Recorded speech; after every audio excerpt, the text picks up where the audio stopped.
Okay. All right, still give me a second.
Okay.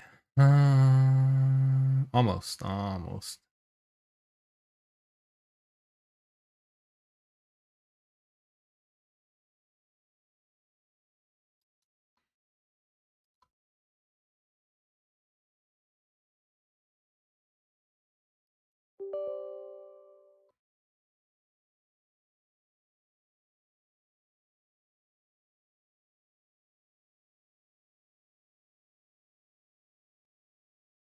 Okay, almost.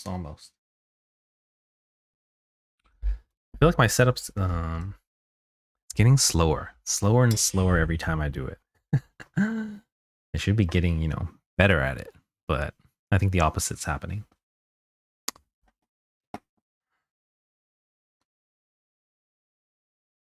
Okay, we're almost ready to go. I may have to change my stream title. I don't actually know the event record number for Ark Beyond. I think it's not 2, even though it's the second event record. I think the first one was 0. So I was assuming it was ER01, but I also think they renamed it to like floating record or something, which I can't remember.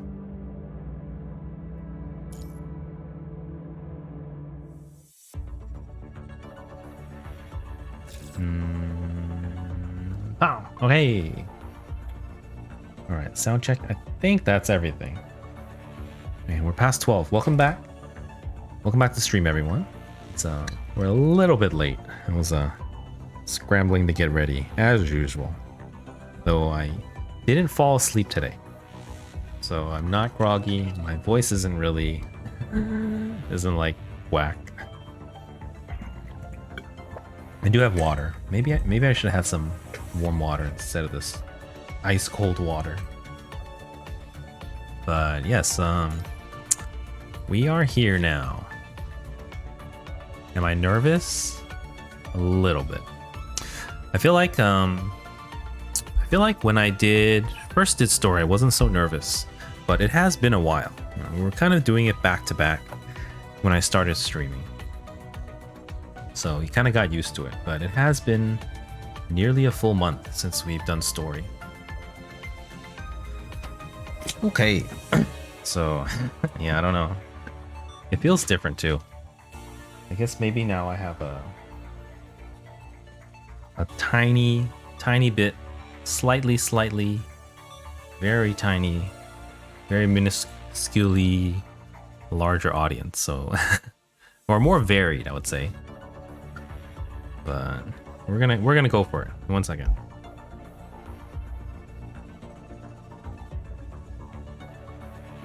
All right, I don't think we have nothing time sensitive today. We're done with, it's Sunday morning, so we have no Warzone, no Pain Cage. Norman, we finished Norman 5. There are Norman pet stages, so we can do that. We can save that for next time. We can save it for, how do I change it? We can save it for, you know, the future. As long as we do it within, I think, 8 days or so. Maybe 7 days. But we have time for that. As for these, Uniframe, it's not even here yet. Extremis, another full 4 more days. And Spectroscopic Binary Start, another day. So today is really ideal for story. Still, yeah. Let's hope I can do it well. Really hope so. But you know, no use worrying. Oh, my stream again. My phone. My phone really, I don't know what's wrong with my phone. It like refuses to load Twitch. Don't know what's going on.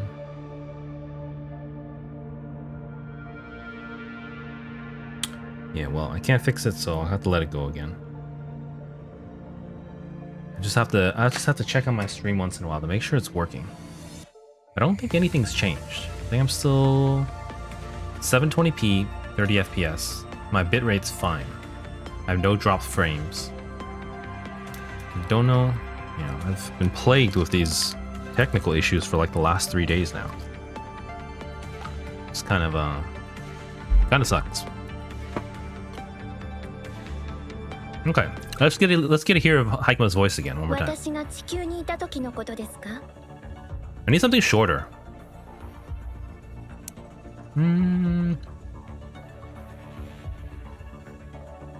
Okay. Give me 1 second.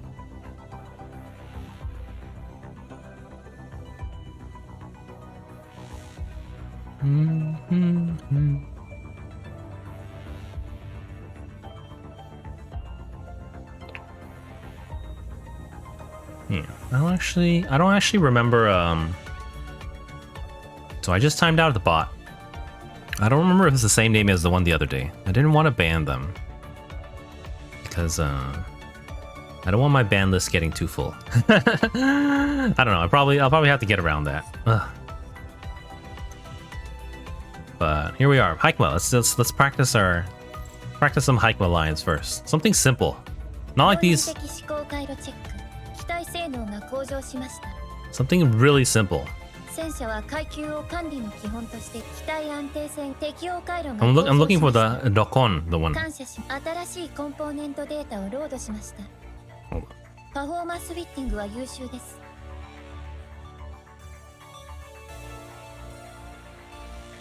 新しいコンポーネントデータをロードしました。新しいコンポーネント。パフォーマンスフィッティングは優秀です。新しいコンポーネントデータをロードしました。My Japanese is so パフォ bad. ーマンスフィッティングは優秀です。 Let's チ just ーム go. メンバーの戦闘データをマッチングしました。 Okay, kind of got a feel for it. We're just gonna go for it. 十分持 It's ち合 gonna わせて be います。ミッション進捗状況が 100% に達しました。 it's gonna be cringy, but I'm still gonna do it. 私の好きなものですか？いえ、いわゆる思考と呼ばれるものはありません。 I'm looking for the not that one. 今日の適用回路起動。適用回路。適用 適用 You know, someone used to do the they would have these they would translate the voice lines, or they would transcribe it in you know, from into Japanese, and you know, reading it is much easier, and I can throw it into Google Translate to read it. But here it's kind of, it's difficult.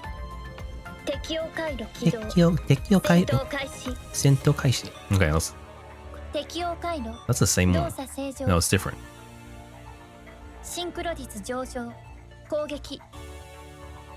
I almost feel like her voice is higher than Sophia's. At least, you know, I was gonna say that it's kind of roughly. Where's Sophia?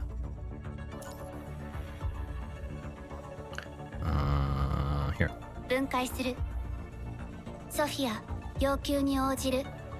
And 21. I feel like I kind of group their voices together. Quite different though, actually.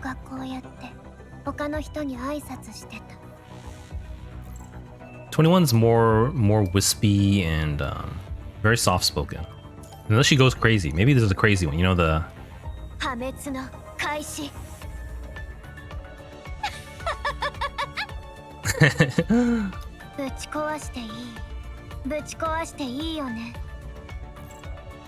and then Sophia's very, you know, kind of very robotic, like suppressed emotions, it feels like.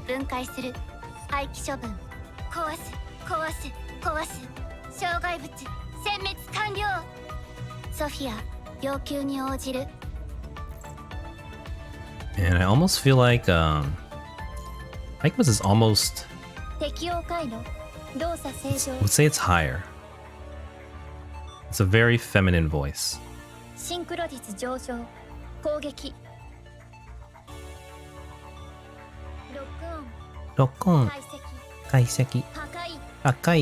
Alright, let's just go.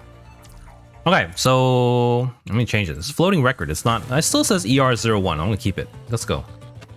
So this is finally doing the story. Finally, it's been over a week now, I think. A little over a week since it came out. So if you're trying to avoid spoilers, that was a good time. But let's do, this is a floating record, so I'm assuming it's kind of a side story. But okay, so everyone, this is spoilers. If you, okay, maybe this is what I've been missing. I've been looking for this this blue dot that's been plaguing me for a long time. I didn't notice it was here. I don't know why it's there though. Probably these things. Let's leave it alone. But spoilers, okay? This is your last warning. From the beginning, I have no idea. I totally forgot this stuff. But there was a thing with the Sage Machina, and then Grey Raven, and Alpha, and I totally don't remember. This was so long ago, and I really kind of skipped through the beginning until I really got into the game. I remember them finding the plushies. Nanami's like a troll. Karenina's angry all the time. And then Kamu pops out of Kamui. And then from there on, then they go to the space station where they discover the I forgot what it's called already. Hetero core, maybe? But that one crashes down. That's also where Selena was, though you didn't meet her. It crashes onto the Aslam with Actilec, and then they go there with Bianca. I think it spreads later. Then they go on to Kowloon here, or they're on the Niter. Then Kowloon happens. The Ascendants assault Kowloon. They're trying to get the Huashu, the AI. This is where spoilers. In case, you know, let me double check. Yeah, it's in the title, so spoilers. But Bloom dies here, so Lucia dies here, and then her memories are reconstituted into her new frame. So they feel disjointed. It's as if she died and came back alive. But she did it to save everyone. Here's Fake Ascension with Luna, and I'm still waiting for the conclusion of this story. So there was Gabriel was like working behind their back. They had this giant kaiju hetero something monster. But you know, everyone defeated it at the end. But everyone got away. Luna's been missing ever since, so we have no idea where she is. And I feel like it's been over a year at this point. So it's kind of a long time. Imprisoned Sight is when we started learning about other ascendants like Vonnegut. So Vonnegut was doing some kind of experiment that and this is where we discovered the Heterohive Mother. The famous boss fight which we fought so many times. Chroma also has a new specialized frame. And then here's Last Spark is it's just kind of a side story, even though it's part of the main story. But Vera's sent on a special mission with her old frame. Actually, her Garnet frame I think was an old frame. So this was a city, kind of like a research base that was lost after the pandemic started. And we went through it. We learned about Lamia's past, and they eventually recovered some files, I think. But that could have been explained in a sentence. So it wasn't really part. Evernight Beat. So Evernight Beat we went through it recently. That's when they had new signals coming from an area. They thought some transcendent activity, but they found out there was another Heterohive Mother there, and it birthed the twins. And then I think at this point, then the punishing virus started to evolve, and they had the hetero creatures as opposed to just the normal corrupted from before. And then from there on, then the hetero creatures, they assault the world, and everything's lost until Liv comes in, sacrifices herself with a new frame. It's very, very sad, but she destroys everything, everything in at the church. So she's the last hope for humanity, but at a great cost. And then 18 almost felt like a side story as well. I think 18 was it's all about Nanami going into the future simulations, trying to find see how the past and the present affects the future. And it doesn't look good. But here, she meets Hikma a few times. I think at least twice, maybe 3. We don't know much about Hikma other than that. So this is, again, spoilers. Very, very big spoilers. Just like Nanami, Hikma is a mechanoid. She's not a construct. She's not a human. So she was born as a machine. She's artificial intelligence in a robot. Or I guess they didn't explicitly state that it was artificial intelligence. It was just created as a mechanoid, and then they somehow developed consciousness, and we don't know why. We do know in the future that the mechanoids go to war with humanity, so it's kind of like a Skynet, kind of deal. But we also know Nanami is a mechanoid as well, so she's not really, she wasn't really a human, and there's still a lot of questions unanswered. But we'll be learning about Hikma, I'm assuming, in Floating Record. So let's go through extra story first. This is Alpha against Rosetta. This is just a beach filler. It's fun though. Fernite was with Rosetta and Amberia, I think. This one was some Kowloon short stories with Ku, Pulau, and Chang Yu. Echo Aria. Actually, Echo Aria should be a main story. It's actually very important. More important than these, and more important definitely than, say, Last Spark. Her last battle, remains to be seen. It kind of leaves us hanging. But Echo Aria is when they started to go on the offensive against the Red Tide. I guess I didn't mention Red Tide. Red Tide, that's because I'm supposed to go here first. So the Red Tide, it's kind of like a concentrated punishing virus. Rises from the ground. They're trying to discover where the source of it. But eventually they had Gabriel in chapter 9, I think, took Selena's body or something. And then he threw her in the Red Tide, and she became Siren. The other boss that we fought.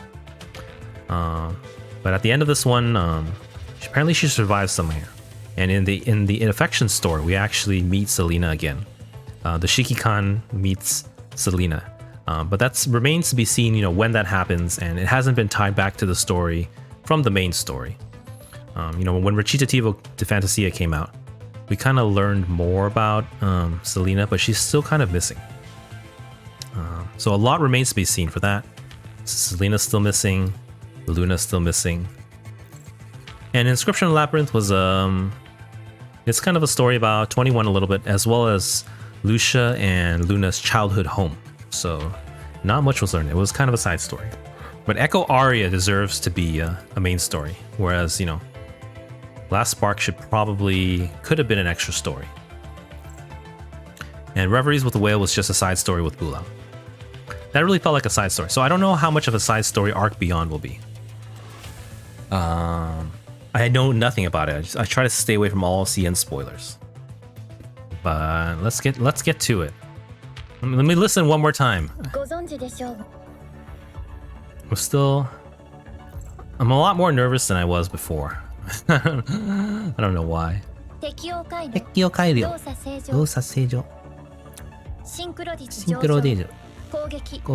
That's pretty good enough. We'll just do it.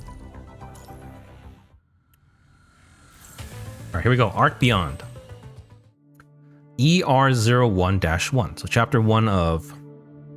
or scene 1 of chapter 1 for floating record. Here we go. Starting now. ER01, Childhood. Greetings, I am Heuristic Artificial Intelligence Caretaking Machine Alpha. More robot voices involved.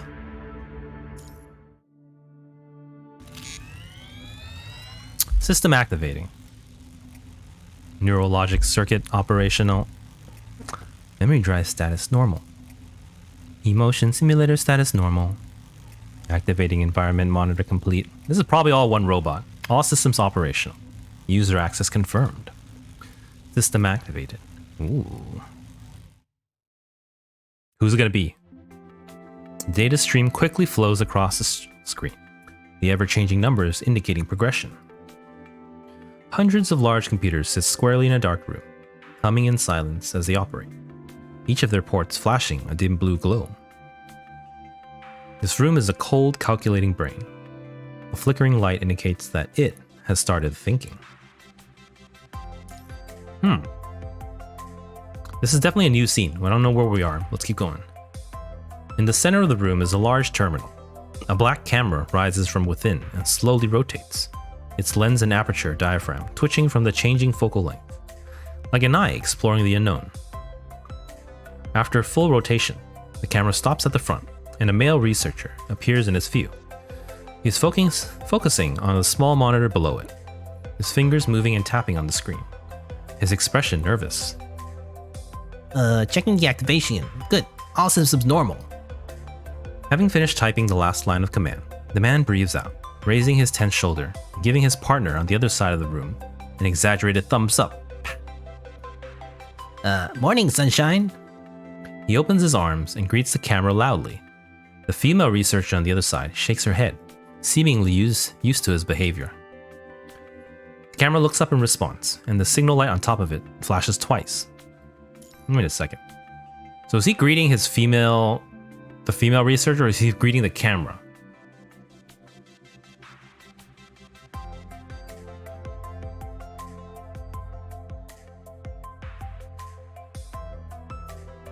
He greets the camera. Okay, so he's like talking. So it's like a camera. It's kind of like a.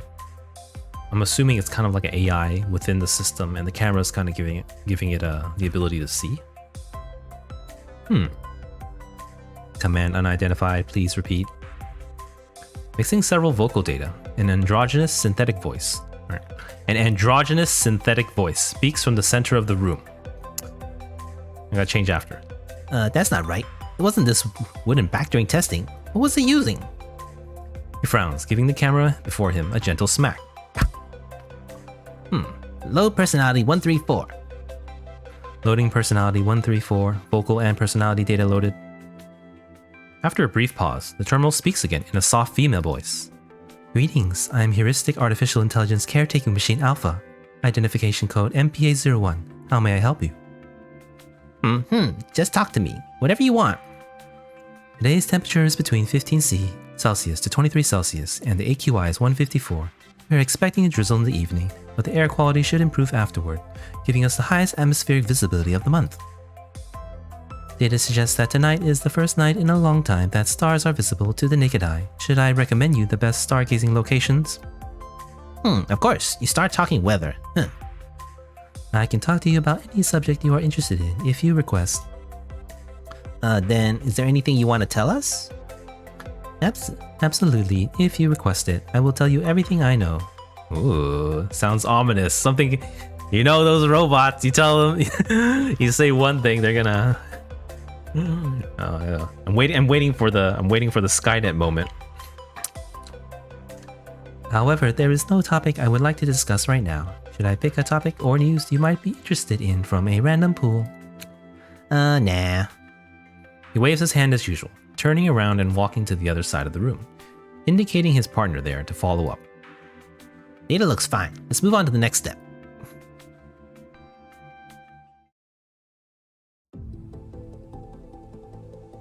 A series of data projections unfold in the center of the room, each showcasing a 3D figure slowly spinning. MPA-01 immediately scans them all. Not one of them is not a machine. Humanoid, zoomorphic, gadget-like. All of them are equipped with various levels of AI and placed in different environments. Among them are robotic pets that offer authentic companionship, best-selling humanoid butlers, and home cleaning gadgets, mechanoid pop stars, as well as dozens of bionic animals created during the bionic restoration craze. Hundreds of models, every one of them carefully calibrated with specific experimental variables. They're all tagged with Form-Controlled Experiment under the Machine Consciousness Experiment project database. Here's your job, MPA-01. The blonde woman sounds very calm, almost cold. Let me change a little bit. She never stops looking away from the monitor in her hand as she enters more data into the projection. You are to document the entirety of the Machine Consciousness project. Maintain each subject and replace their frames routinely. Review their memory data and record all the changes to their emotion simulators, performing comparative analysis on their causes and results. Troubleshoot anomalies, collect useful data, and help us adjust and improve the direction of the Machine Consciousness experiment. Understood. Having been through several learning periods before being activated, MPA-01 displays remarkable learning capability. It can simulate most functions of the human brain while processing information thousandfolds in volume. Turn down the music a little. I didn't ask. By the way, is the sound okay? If there's any sound problems, you can let me know. Unlike the Super AI Gestalt, Science Council is spearheading it. Oh, unless... Okay, so Gestalt last time is... That's the one on Babylonia. We don't actually know where we are right now. But last time... When I did Gestalt voice before, it was kind of I did male robot, but somewhere along the line in the description last time, they said female robot. So for me, Gestalt is now GLaDOS, so it's reserved for that. Unlike the Super AI Gestalt, the Science Council is spearheading. MPA-01 is geared more toward consciousness simulation. Even as technology has advanced toward a golden age, the MP series AI is still an outstanding achievement. This might be a little older. After going through all the data from the researcher, it has fully comprehended its task. Fulfilling a user's request without hesitation is an AI's duty. So should I regularly communicate with the machine's tagged anomaly to determine if they have actual consciousness, am I right? I fully understand my task, but I have doubts regarding evaluating a consciousness with a machine instead of humans. I believe they are more suitable for this job. I have doubts regarding... Unless you believe that machines also have souls? The female researcher lifts her head away from the data in her hand, for the first time, looking up, slightly dumbstruck. Technically, every piece of equipment in this room is part of MPA-01, so her gaze quickly goes across the star-like flashes surrounding her, before landing on the small camera in the center. Is that the camera over there, right here? It's not in the center, but it looks kind of camera-like. Noticing it, the camera slightly raises as if meeting her gaze. Why do you ask? You uploaded human-authored fictional stories unrelated to the experiment to my database 2 minutes ago. As I am authorized to access all information in my database, I read through those materials and 8 of them are science fictions that explore the possibility of machines having souls. Ooh. Should I interpret it as the ideal result of the experiment? Ooh. Skynet moment, it's coming. That is when the researcher realizes that she has accidentally uploaded the reading material she uses to kill time from her personal files. Uh-oh. The end of the world! Those are just my pastime readings. Among these subjects, a large portion of them has no idea they're machines, to begin with. We need an entirely different perspective to explore all the possibilities within them. We'll upload a few hundred personality types to your emotion simulator, so you can communicate with the different trial subjects. Use them to optimize your solutions by identifying the subject's emotional states. As your creator, we believe you are more than capable of this task. You're the first machine created to talk to machines, MPA-01. Record everything you witness. She lowers her voice, mumbling. Perhaps one day you'll find among them your very own. She quickly shakes her head, as if what she's just said is impossible. When she looks up again, she has regained her calm demeanor. We're uploading the emotional simulator module in 10 minutes. You'll start working tomorrow. MPA-01 was able to capture the most minute changes in her expressions and record the almost inaudible words she just said, even though it cannot fully comprehend what those words mean. But it is not its job to collect these data. They are not useful for its mission, and all it needs is to carry out its duty. In its world, there are only endless data streams, its expressionless creator, and the machines created for the experiment. I see, deleting excess data and setting the machine consciousness experiment as the top priority. I shall fulfill my duty. Okay, I like to do this. So we just finished one. From here we can tell there are 7 battles. And from this, 0%. Okay, before when we used to do one of these, it would kind of give us some kind of percentage here, so we would know how far along we are. But this time there's nothing. So I have no idea how long this is going to be. Last time the story with her last bow was pretty short. We actually finished the entire thing in 2 streams. Surviving Lucent took like 10 streams or something like that. It was crazy. It was really good though, including interlude. You know, there was also no interlude for her last bow. And as far as I know, there's no interlude for Haikma as well. So I don't know the length of this, but we're gonna keep going. Actually, I'm a little nervous, so I need to use the restroom. So now's the time to run our break. It's better now than later. All right, I'll be right back. Thank you guys, and we'll continue with the story when we get back.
Okay, I'm back. Thanks for waiting, everyone.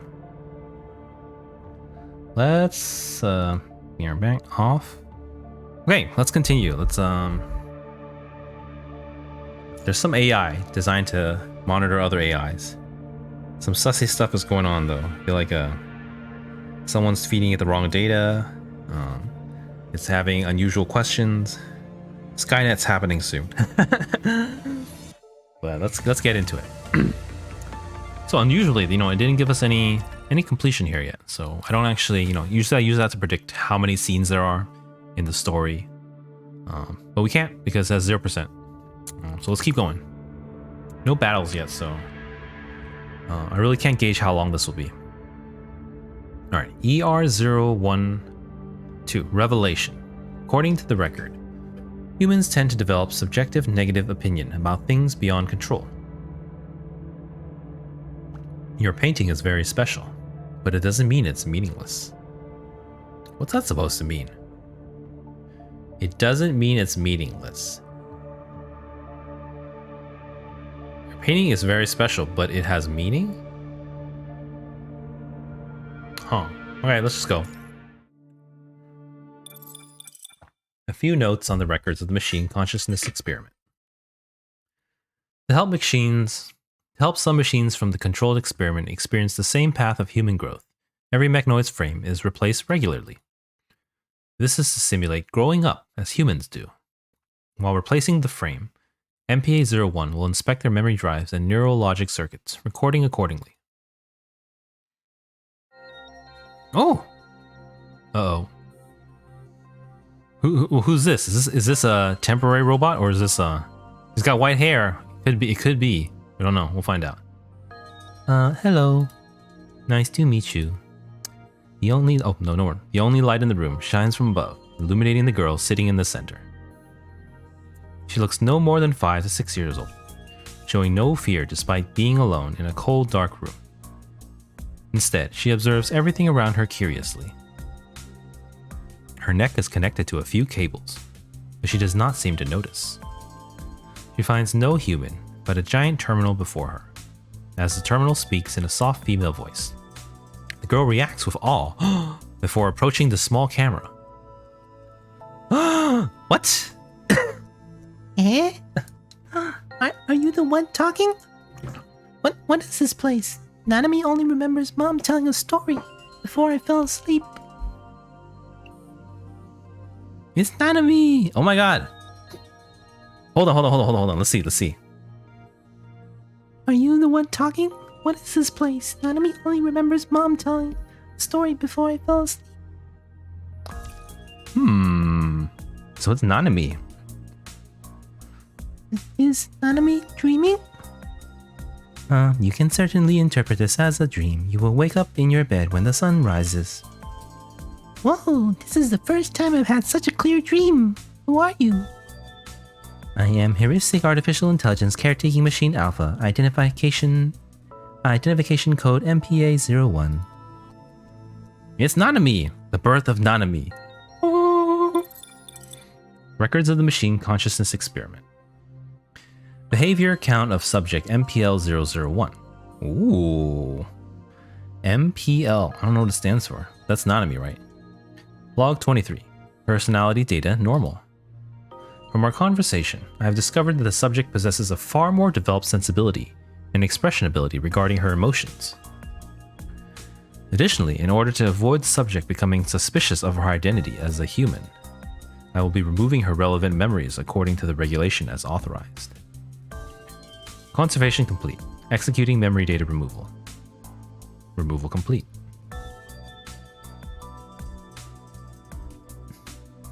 Mechanonemy is already a mech. Hello. Nice to meet you. Same time, same room, same machine. The small gray-haired girl sits on the floor and looks up, watching the giant machine terminal. Who are you?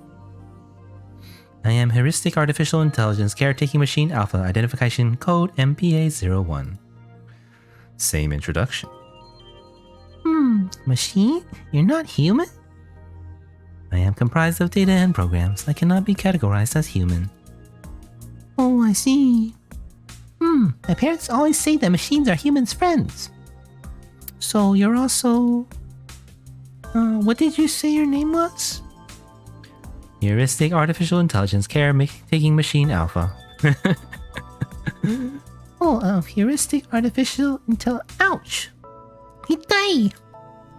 She bites her tongue trying to say the long and tongue-twisting title. Your name is so long. Does everyone call you that?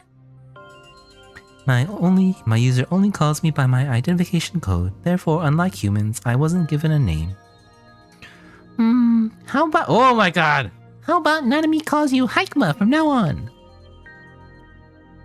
Hikma. Hikma! That is a wonderful name. Thank you. Oh, grew up. Or they changed frames. Do you know what happy things I saw today, Hikma? Well, I visited the aquarium with my parents. Nanami saw a very large bionic whale and a very large bear. The splashes the dolphins made when they jumped got this high. Have you been to an aquarium, Hikma? I am an administrative AI without a body capable of mobility. I have not visited the place you mentioned. What if Nanami puts a camera on her that's connected to you? Then I can take you everywhere I go.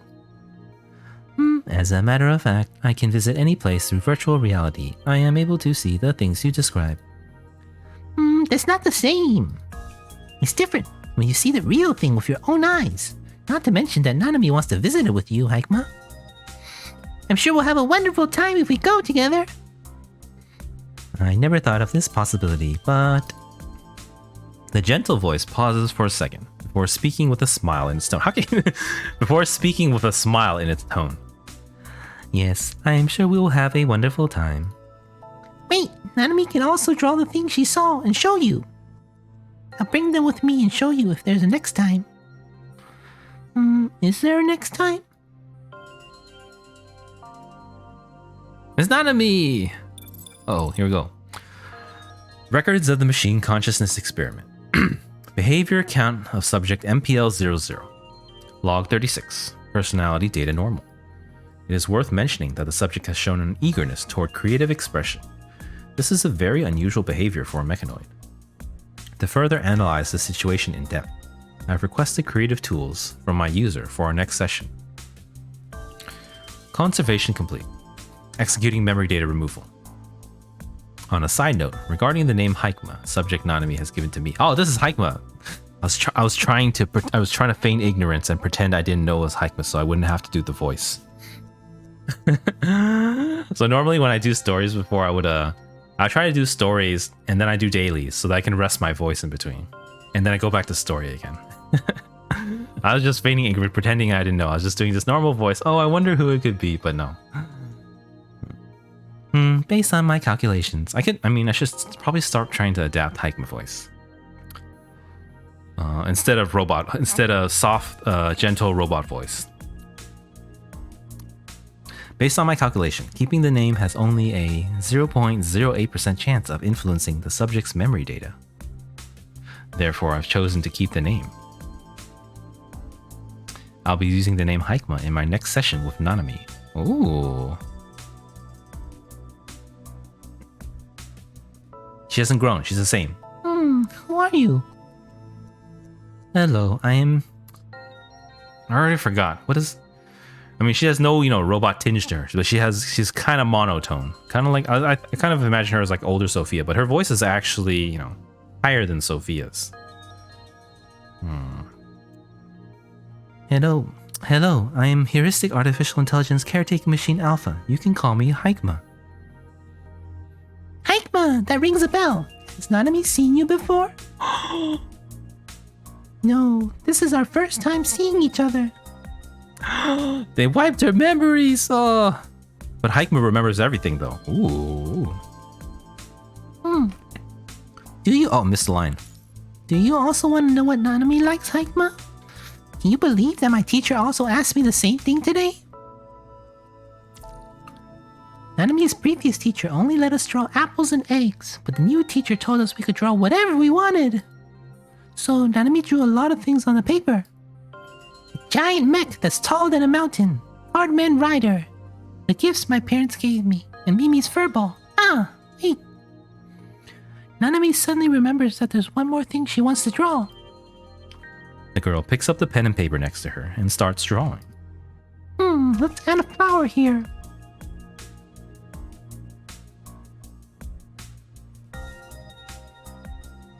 Oh, she has a drawing now. Done. Ta-da! I drew Nanami and her friend. You can be friends even with you can be. How high is her voice? I don't remember now. All I remember from Hikema is lock on. You can be friends even with machines? Yep, this might be the first time we see each other, but you're Nanami's friend now. We'll meet again, right? Hikema? Of course, I look forward to our next meeting.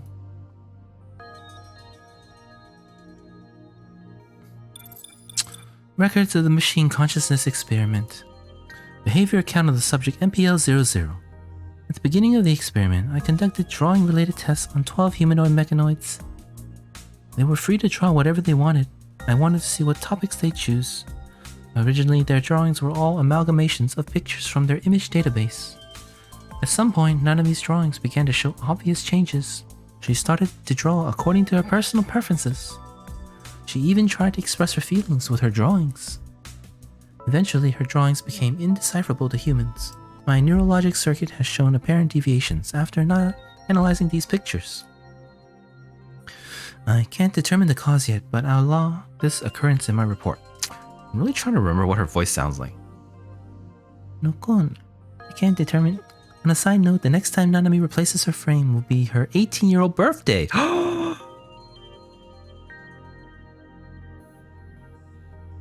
That's a big deal, because Nanami's frame, the bio, when you go into the interact, it actually says no activation, no psychological age, I think. That's a big deal. It's a human custom for families and friends to give the birthday celebrant presents and blessings. Based on that custom, I should also prepare a present for Nanami. I'm registering it as Mission 376. I'm detecting expectation from my emotion simulator, but that module is currently off. Performing self-test. System normal.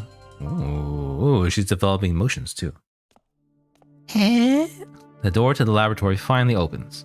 The exhausted-looking female researcher walks in, her eyes red, as if she has just been through an intense argument. And so the frame replacement with Nanami next week, MPA-01. Understood. It's been removed from the schedule. Is it because of the machine virus outbreak that happened recently? The researcher nods, leaning on the desk frailly. Based on the rate the virus is spreading, I estimate that it'll hit the closest city to the lab in 3 days. The Science Council has terminated the machine consciousness experiment. All the machines will probably have to. She covers her face with her hands, quietly sobbing. I understand why they ordered it, but Her tears take over before she can finish her words. After a long time, she finally looks up, her expression no longer sorrowful. She seems determined, as she always has. No, I have to prepare a few things now. I'm sorry. All I can do now. She enters a command in the terminal, and the computers in the room begin to shut down row by row. He steps outside of the room, locking the door. Darkness approaches, and the administrative AI loses all senses.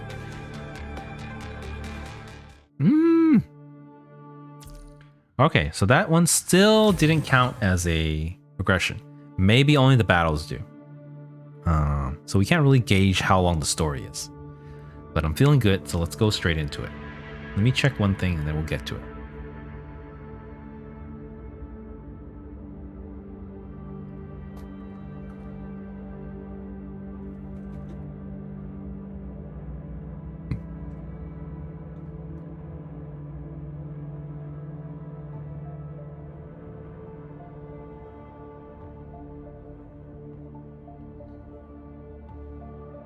All right, let's go. This one has battle. Let me turn on my controller. I didn't actually turn it on today yet. Oh, hope it doesn't blow up. It always... Oh, it blew up. It's fixed again though. You know, I think right after the patch, it was kind of broken, but now if you alt tab once, it kind of fixes itself. All right, scene 3, second birth.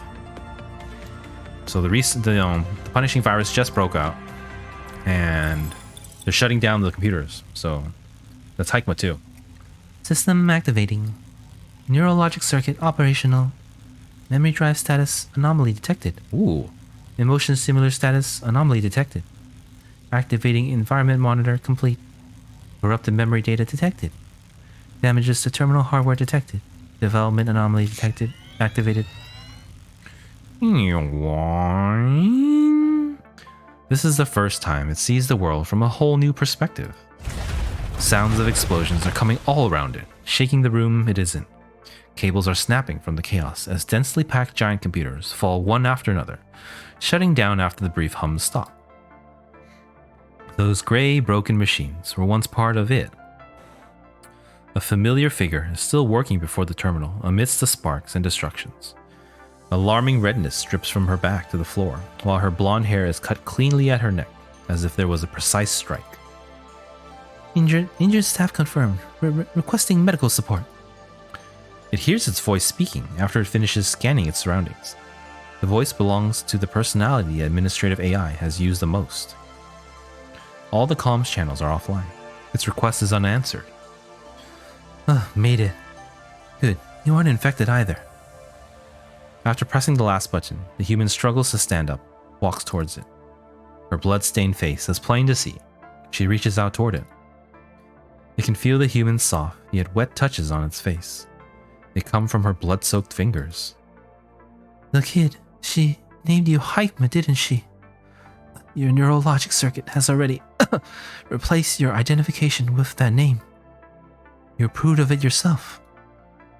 Based on her wounds and the amount of blood she has lost, the researcher should be in immense pain, but she is smiling in relief. Hikma, ooh, finally! Hikma can see itself from the reflection in her eyes. No longer a giant computer with a camera flashing red light. It appears to be a human woman now. It realizes that its local operating system has been transferred from the computer blocks to this bionic frame. The white-haired humanoid slowly raises her hands and observes her body, comprehending the new and strange experience. Her mind rapidly runs in the new memory shell, capturing every new sensation with her fingertips. The identification code reveals this body to be a prototype, created to be a new line of mechanoid nannies with the appearance of a young woman. Nanny, is that why she wears her hat? Maybe. I mean, yeah, that's probably why. Created to be a new line of mechanoid nannies with the appearance of a young woman to look more friendly to young children. The virus has spread to the lab. All registered machines are in the process of being destroyed. Time's running out. I only managed to get these for you. The researcher takes out a glowing memory drive from her lab coat, connecting it to the cable at the back of the humanoid's head. As per regulation, all information and data regarding the machine consciousness experiment will be removed.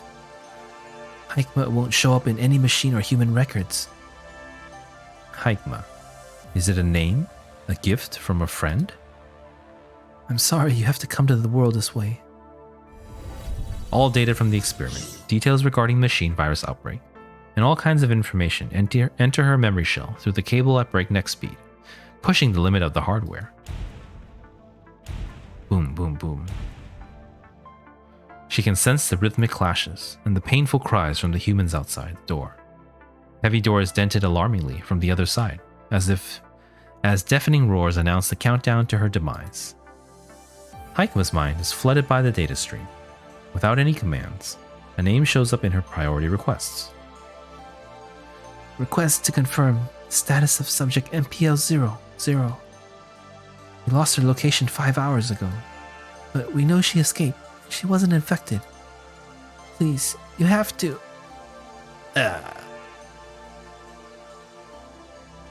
The researcher starts coughing out large pools of blood. Her body crumbles to the icy floor like dry leaves falling from a tree. Find her. Protect her.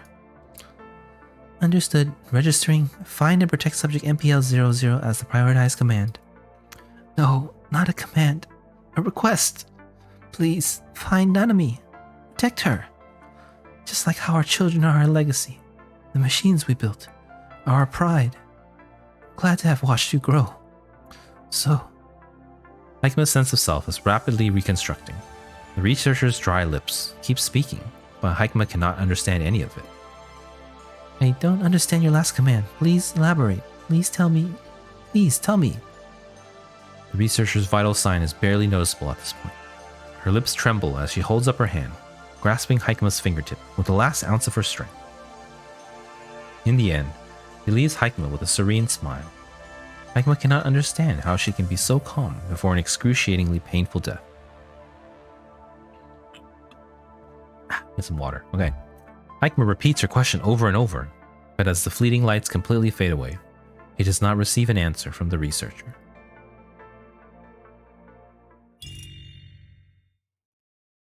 Heard a beep. I thought it would be reoccurring. She has no idea when the explosions and the shaking stopped, and the room is eerily silent. She does not regain full access to herself until the data transfer is complete. Moving her body one step at a time, she has learned how to control her new frame by the time she arrives at the door.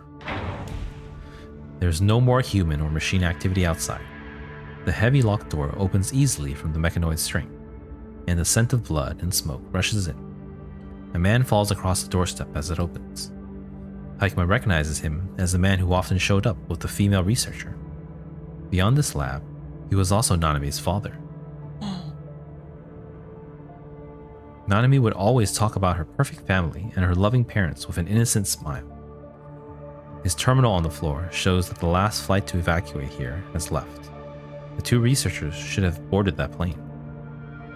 There are broken machine parts all around him. He was guarding the door against the corrupted machines until his very last breath.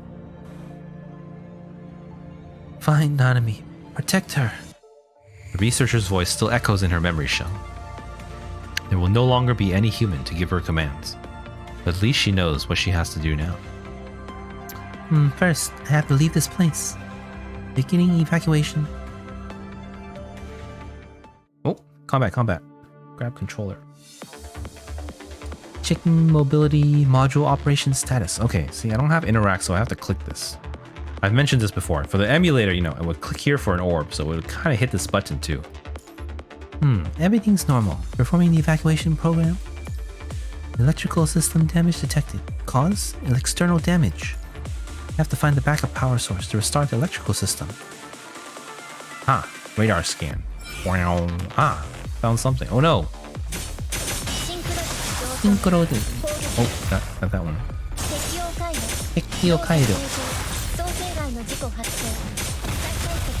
Ouch, that hurt. Boom.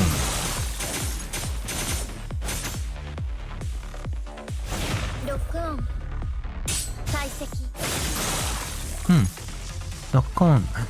Strange process found in the database. Querying the object written. Tactical circuit. This is... Thank you very much. Analyzing battle data. Progress 20%. 240 seconds to go. Location of backup power source marked. Abnormal mechanoid signals detected around the backup power source. Alright, here we go. Let's go. I do like her dodge skill. When you pull it off, it feels so nice. Oh, here. Battle data analysis progress 50%. Oh, this is Hikema talking. Battle data analysis progress 50%. Press and hold dodge to consume dodge gauge value and activate Huntress command. This is like a tutorial. Lock on. I don't know. Ooh. There's a lot of lock on going on.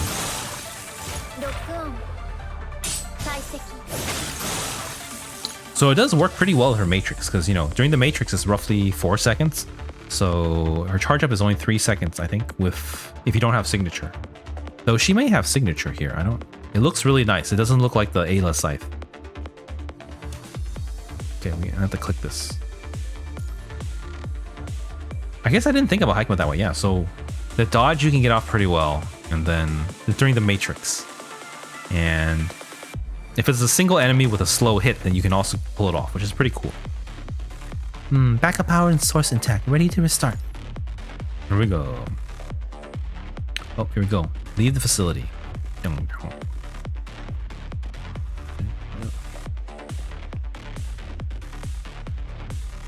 Okay.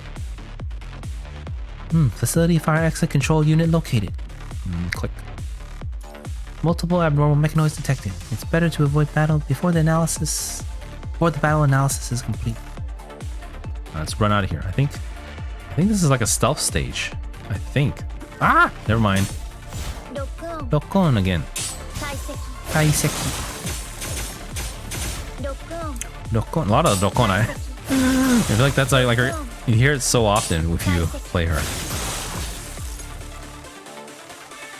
Let's get that. シンクロ率 Charge. 適用解除 Red. 動作正常 Lock on. Boom. 解析 It's pretty fun when you pull it off. 解析 It does use a lot of gauge though, I think. So for hard content, it's a little difficult if she's solo. The entire facility has been sealed off from the outside by a high-level command. Solution: force system restart. Overwhelming the command. Estimated time 30 seconds. Start. Oh, were you fighting for 30 seconds? Here we go.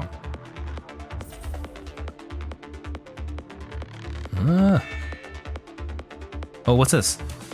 Battle data analysis progress 100% high performance tactical circuit on standby. Ultimate. 展開度アクティベート録音 Lock on. Boom. 解析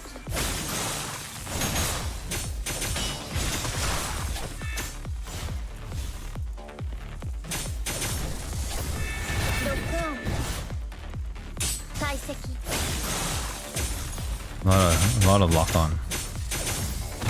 録音解析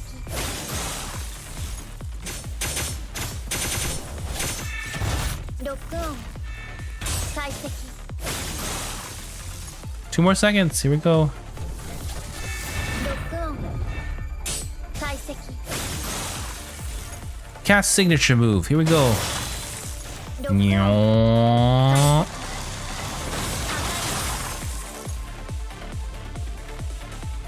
Gate open. Searching for survivors inside. No response. Search again. No response. Ready for evacuation. Leave the facility. Here we go.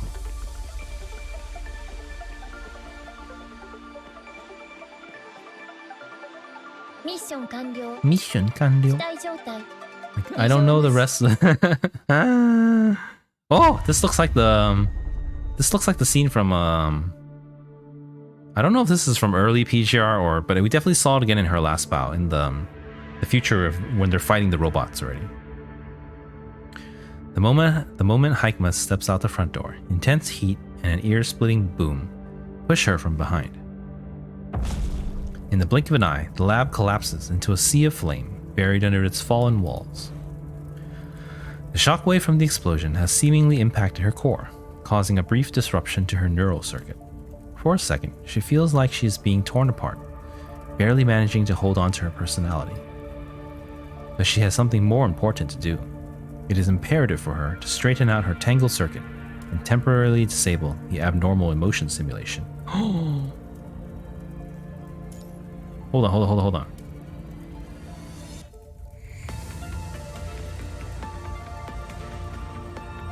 She turns off her emotion simulation. Nanami's last known location is stored in her memory drive. Haikma quickly plans out the most efficient route. With her new name and duty, the newborn machine steps forward in a devastated world.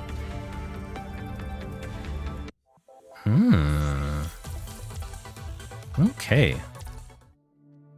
Alright, let's check this one time. That sucks. Well, it seems roughly that they don't tell us, you know, the old progress used to kind of track the side scenes with no combat. But this time it seems like it's just a total of all the combat scenes. But we'll find out. We'll just keep going. Let me double check everything. Time's good. I'm good. Let's go. ER01, Scene 4, Search of Despair. The lady's figure is drowned in the sea of the corrupted. She's a nanny robot. Hikma. This is her last known location.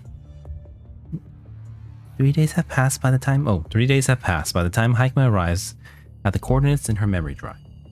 Not only is she delayed by the long distance and the corrupted, but she has also had to face humanity's indiscriminating hostility after the unknown virus outbreak. Re-diagnosing damages on the emotion simulator. Several regulating functions offline. Deviation on scenario simulations 0.023%.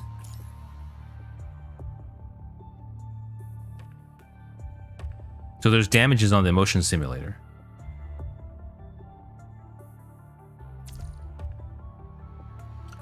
Simulation acceptable. Feeling the injuries on the back of her head, Hikma removes some of the broken parts. A large wound goes across the back of her head, splitting the artificial skin and revealing the delicate circuits underneath. It was caused by a soldier who mistook her for corrupted while escorting some citizens. After that, Hikma would avoid humans in case something similar happened again. The highways then had to be excluded from her planned paths as refugee convoys would frequently travel on them. Circling around, Hikma lost quite a bit of time. Collecting location data. Data collected. Constructing location simulation. A virtual scene appears before Hikma as time rewinds in her mind.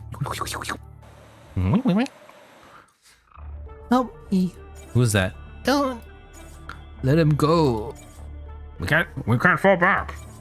Save them! Save them! Tearful cries enter her mind as overlapped figures run away from the city while a few run toward it. Hikma looks at the people who are traveling against the current like her, and they seem like pebbles thrown into a river, creating small ripples before being flooded by a scarlet stream. Hikma knows that humans consider those people to be absolutely obedient. Why would they do that? Is it because of commands?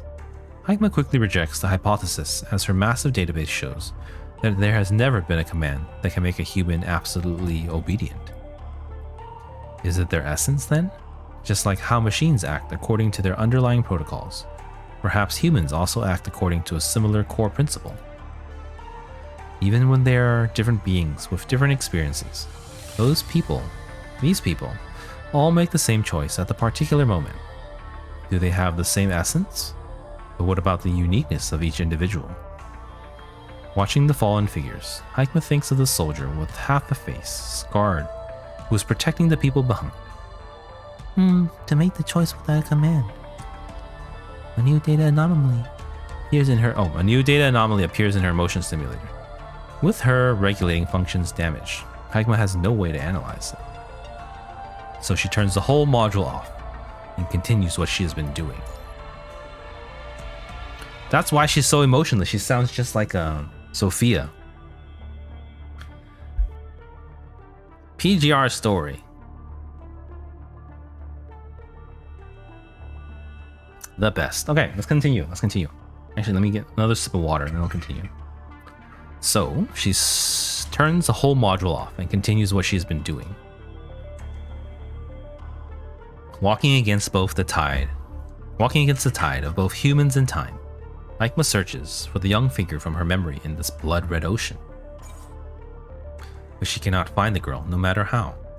A massive data stream threatens to drown her, clutching onto her like pairs of desperate hands.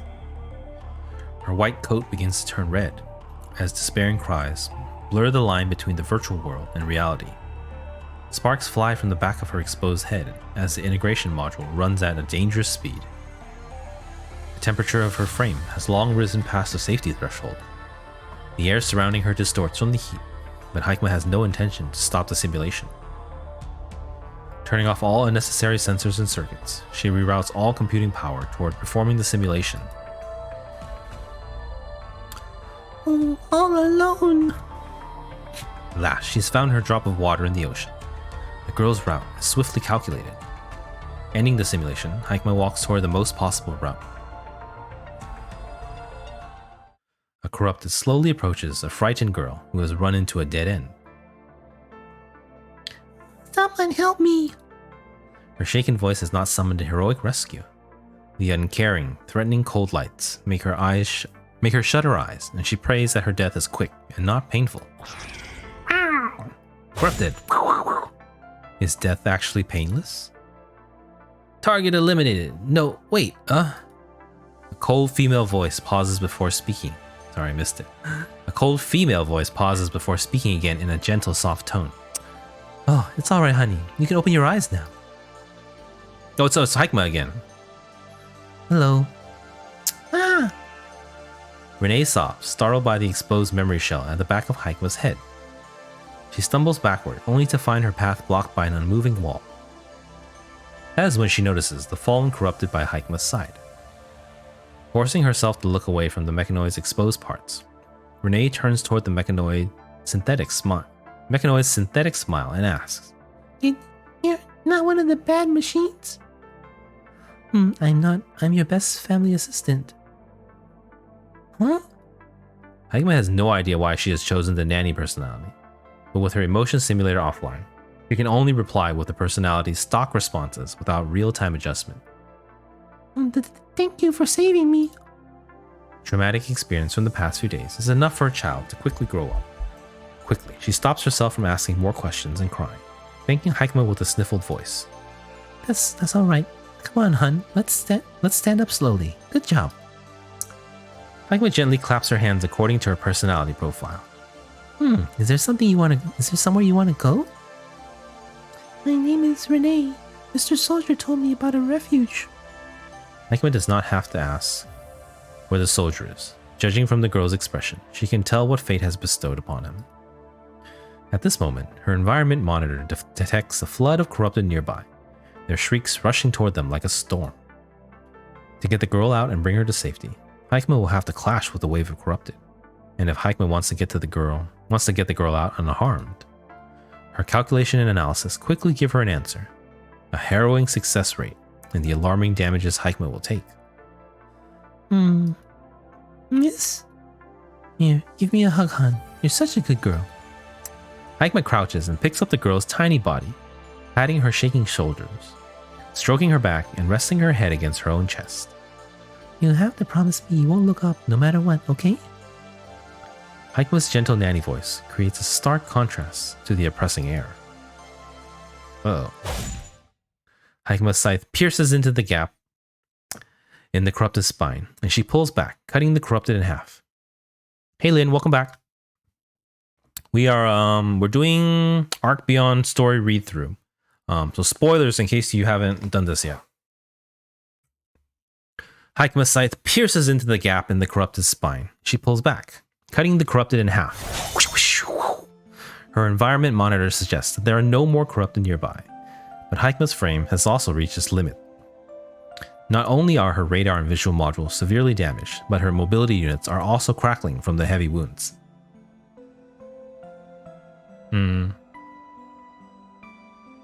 Luckily, they are not far from the refuge Renee mentioned. She is capable of making the rest of the journey herself. So Hikma gently puts her down. Renee has behaved remarkably, not looking up or making a fuss the entire time. Miss! The remaining warning. Warning battery low, redirecting computing power. Is safe. Module offline. We'll be fine, hun. What? Just don't stop. Isolating malfunctioning programs running. Do you hear me, hun? No, come with me, miss. There are many adults there. They can fix you. Hikma only shakes her head without a word, ignoring the fact that there might not be any qualified technicians among the refugees. It is simply not a good idea to keep a machine around that can get infected. Hikma has done countless calculations, and the conclusion is the same. The wound at the back of her head is the best evidence. I'm entering sleep mode. I try to have a rest. Barely holding on to her personality program, Hikma tries to speak as gently as possible, but all that comes out is a fizzling digital voice. I'll bring someone. All right, hun. Thank you for choosing our service. Wait here. As Hikma watches Renee depart, she gradually turns off the units on the brink of destruction. The last thing she hears before she blacks out is returning footsteps. Oof. Okay, this is we still don't know how many chapters there are. There are 7 battle chapters though. So I'm feeling good. Let's check. We're good on pre-rolls. Ooh, actually, we have 15 minutes. I have to watch the time. So I'll try to monitor as we go. Let's go. Another battle one. Awakening. Scene 5. This is not ours. This is Test Hikma, so we'll have to go with it. Hikma has turned off all her external sensors. In sleep mode, or turned all her external sensors to sleep mode, as if she has sunken into a dark pond. All of her mobility and feedback units are offline, and the only thing that is still running is her linear neural circuit. Unlike a human's dream, a machine can still stay awake in this state. Why did she save the girl? Only now, as her processor cannot support elaborate data analysis and logical calculations, does she begin to ponder this question. Saving humans is not part of Hikma's underlying protocols, and the only person who can command Hikma is now buried underneath the ruins of the research lab. The only thing that can guide her behavioral logic now is the last request. Please find Nanami. Protect her. That should have been her objective. But when she heard the girl's cry for help, she reacted before her calculation was complete. What drove her to action was the data anomaly she locked away alongside her emotion simulator during her calculation. Why would she do that when no one was there to command her? You are to document the entirety of the machine consciousness project, maintain each subject and replace their frames routinely, review their memory data and record all changes to their emotion simulators, performing comparative analysis on their causes and results. Here's your job, MPA-01. Observing, recording, and analyzing is what Hikma, MPA-01, was first tasked to do. Among these subjects, a large portion of them has no idea they are machines to begin with. We need an entirely different perspective to explore all possibilities within them. Hikma, MPA-01, who has always known what she is different from the subjects she observed. She cannot be part of the possibilities. Please instruct me. What should I do? A ripple appears on the calm surface of the dark pond, growing larger and larger, unraveling in the unchanging water. I'm glad to have watched you grow. What performance growth were you expecting? Perhaps one day you'll find among them your very own. Who's me, Hikma? MPA-01 you wish to see. What should I do? Her question unanswered, she continues to tap the surface of the pond before her. Alright, so she fainted and the little girl got some help. How was it? Can you save her? I've never seen a machine as intricate as this. You probably have a better chance waiting for her to self-repair than asking me to fix her. Can't we do anything? We can only wait for her to recover. And don't forget, the soldiers are coming back soon. They won't care if your robot here is good or not. They're not gonna keep a potential threat around. They'll shoot her if they see her. She saved me. She won't turn bad. You can't blame them. It's hard to be sure. Let's move her somewhere else first. Thank you. That's alright. I only got here in one piece because another mechanoid fought off the corrupted. Hey, what are you guys doing? Oh, soldiers here. Oh, he's trying to kill us. Trying to kill Hikma. Rebooted. Radar sensor malfunctioning. Visual module malfunctioning. Target sector corrupted. Memory data detected. Is Hikma corrupted already?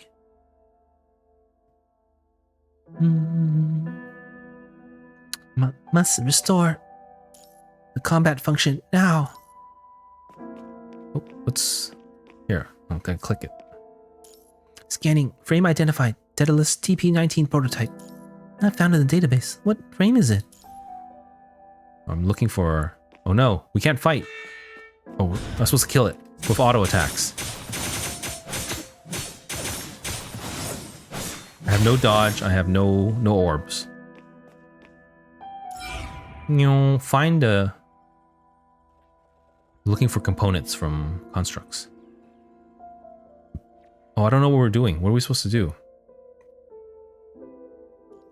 Tactical terminal adaptation rate 76%. Weapon compatibility errors can be fixed. Scan the head. Radar sensor adaptation rate 60%. Radar sensor function can be partly restored. Okay, we have a little radar and a little tactical. Okay. Aha, found more parts. Nice.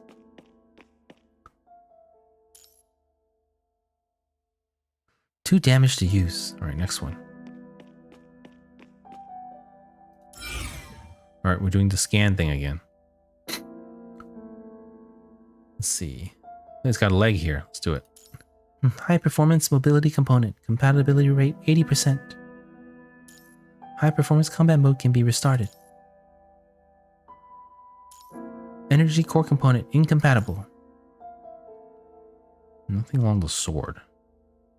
The heart, maybe? Probably the head, then. Head, here we go. Visual sensor compatible.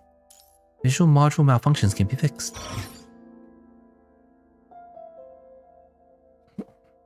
Are we taking the parts? Oh, corrupted. These are the guys from the Near collab. 適応回路動作正常ロックオン解析 Lock on. 解析。適応回路動作正常ロックオン解析 This is graffiti art? It rather resembles a cluster of inscrutable information. Let's do our scan thing, I think. I don't know where we're going. Probably this way. I think this is from the Near collab, this zone. Gate of high security level. Cannot be forced open. Authentication key required. Search around. Alright. Oops. Ah, something here. It's a security machine. Maybe I can find information. Oh, it's so fast. Tips. Check the tips. Check the mechanoid. Looks dangerous. It's in sleep mode. Probability of retaining the logical thinking circuit after activation. 56%. Try to activate. Here we go. Missing key component for activation. Search around. Alright, here we go.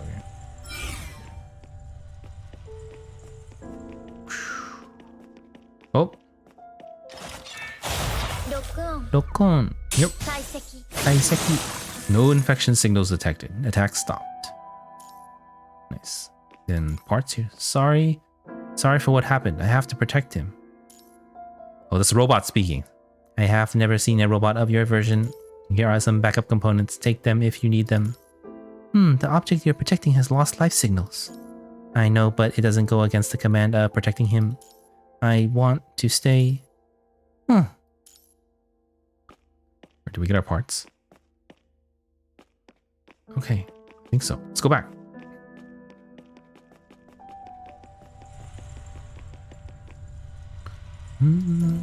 Sleep mode disabled. Syncing data during sleep and activating communication mode. Finally, you are here. Here is the authentication key. There are still residents who fail to evacuate in the facility. My leg components are broken. You have to do it yourself. Wait, are you the only one here? What time is it? How long did I sleep?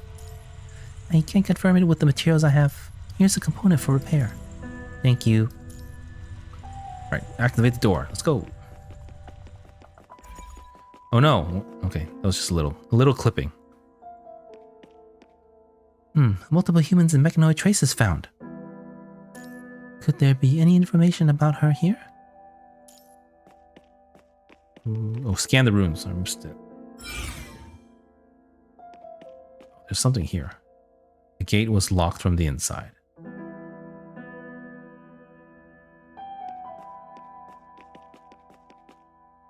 Human blood and generic vital fluid are detected in the stain. It was too fast and I couldn't read it in time. Sorry, guys. Nope, what happened? It's gone. One more time. There are no more interaction objects here. Maybe up the stairs? Detected multiple bullet holes in human DNA.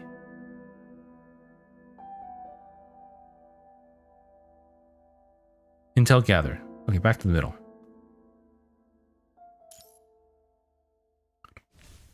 Start deducing. Oh, what am I deducing?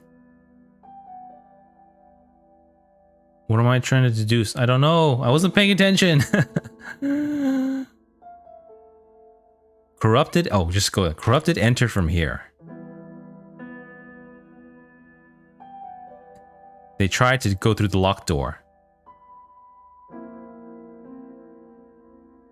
And then there were stains on the other door. Human trajectory confirmed. Human evacuation direction identified. Oh, corrupted. ロックオン Look on. Here we go. 解析 Keep searching for information.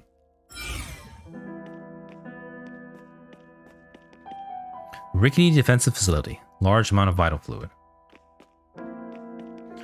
Graffiti. Is it connected? Intel gathered. Okay, I missed that one. I have no idea. This is kind of cool, but, you know. PGR doesn't spend too much effort in these cutscenes. Because, you know, it's designed around the combat. The Mechanoid was defending against Corrupted here.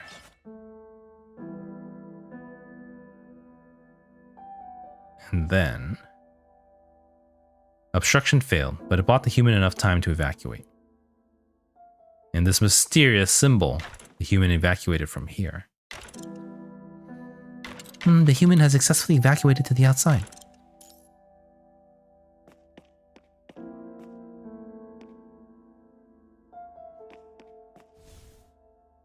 Detected uncorrupted mechanoid ahead. Speculation under attack. Help them. ロックオン Look on. Here we go. 解析 Taiseki. Alright, here we go. Maikin. Protect the graffiti. That's the revelation Sage left to guide us. Sage? Find and accept the will of the Sage. We shall be redeemed. There is obviously abnormality in the Mechanoid's emotional module. Could it be caused by their graffiti art? Search. This is a really long level. Let's explain this one too. It's a complete copy of the graffiti art at the gate from the Mechanoid I spoke to. Oh, interesting. Let me turn off the scanner. There's information that is hard to analyze in the graffiti. Tempting to analyze. Warning, abnormality in emotion simulation module. Analysis terminated. Where's the other one? I missed it. That's a tracker. Hope there's... Unidentified familiarity generated. Memory data loss detected again. New corrupted. Oh, here we go. Here you are, let me help you. ロックオン Look on. Here we go. 解析 Taiseki. We have to fight the big one. ロックオン Look on. Here's Look on again. 解析 Taiseki. Alright, green. Yellow. ロックオン解析 Taiseki. Oh, that one, this one's really tough. Let me put up. What's ア alt? クティベート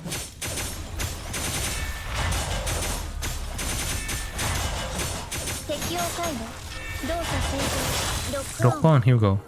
解析破壊適用回路動作ロックオン解析ロックオン解析ロックオン A lot of lock ons. ロックオン解析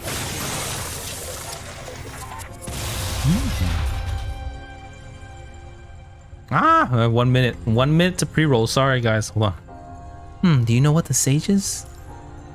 No materials found in the database. I don't know how long humans hiding here have left. If you want to find someone, just go that way. I have to stay and study the graffiti. I see. Thank you for your information.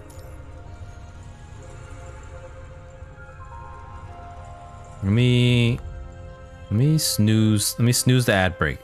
I'm gonna snooze it for 5 minutes. Boom, snoozed. Alright, let's keep going. I think we're safe.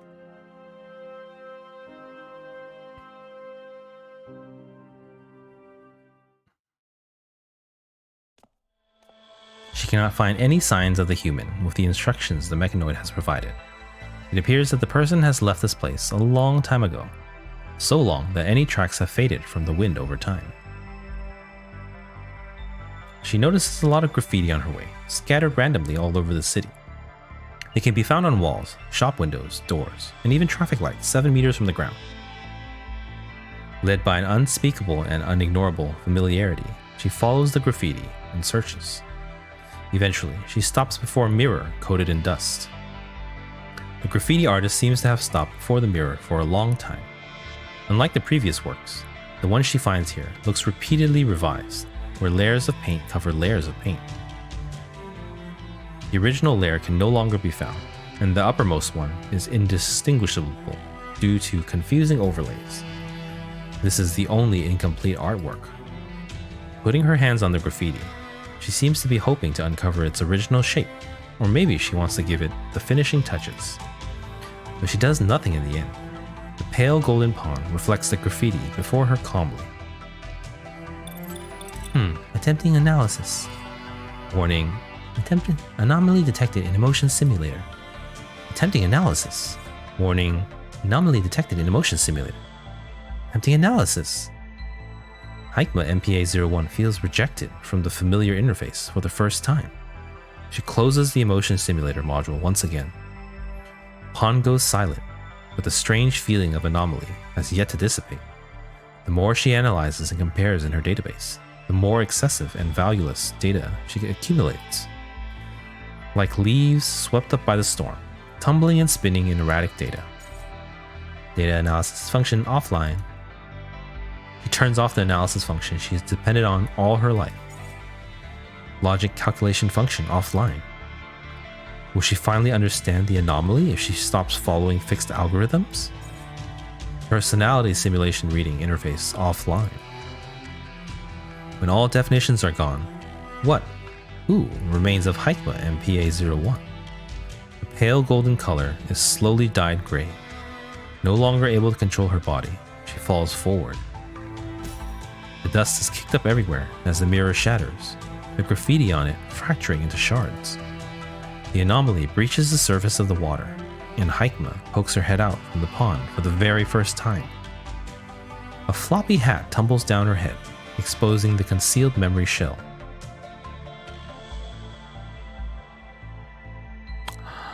So this is kind of a soldier. Hey, what are you guys doing? Wow, the soldiers are here. Nothing. Heavy footsteps approach. Is she? She saved me. She's not a bad guy. Oh, she's harmless, sir. She's almost shut down, see? The stillness brews before the moment of judgment. What's going on over there? Nothing. A sheet of fabric is laid on top of the wounded mechanoid. Here's the key to the basement. You should probably put her there. Oh, really? Find something to cover that. Something is placed on her head. Aha, huh?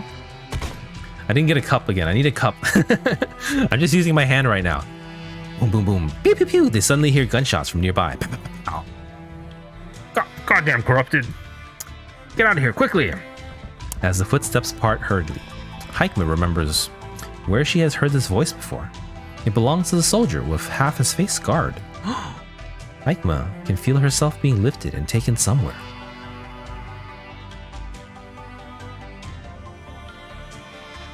Her hat is a gesture of kindness from some humans with no calculations or commands involved. They could have done whatever they wanted. Watching the shattered graffiti, Hikma starts to understand something new. No more analysis, no more simulations. Hikma tries to feel the joy, hope, doubt, and confusion in the image. Not everything requires a correct answer. Doubt is the sign that points forward. Different doubts create different paths, and different paths offer different choices. Finally, Hikma is no longer ruled, bounded, by her calculations and analysis. They are simply her tools. Hikma has made her choice. Picking up the hat, Hikma wears it once more. Staring at Sage's unfinished art before her, as she did years ago, she now possesses hands that she did not. Hikima picks up a spray can nearby, adding a few strokes to the graffiti. This is an incomplete mural that belongs to her. She's got the hat! I guess the hat fell off from her earlier. But she did reveal that she's like a nanny robot. And that was her program personality. Okay, this is nice. I love, I really like PGR's story. And I love performing it as well. Hope you guys are enjoying it as well. But I just we ran overtime already. Oh my god. Sorry for anyone tuning in for the ads on entry. But I'm gonna take a real quick break and we'll run our pre-rolls right now. So we'll be good to go, and it's 1:42. We're probably gonna go for at least an hour, maybe even more. I'm feeling good, my voice is good, so I'm gonna take a quick break, run our pre-rolls, and then we'll get back to it. Thank you guys. I'll be right back.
Okay, I'm back, everyone. Thanks for waiting.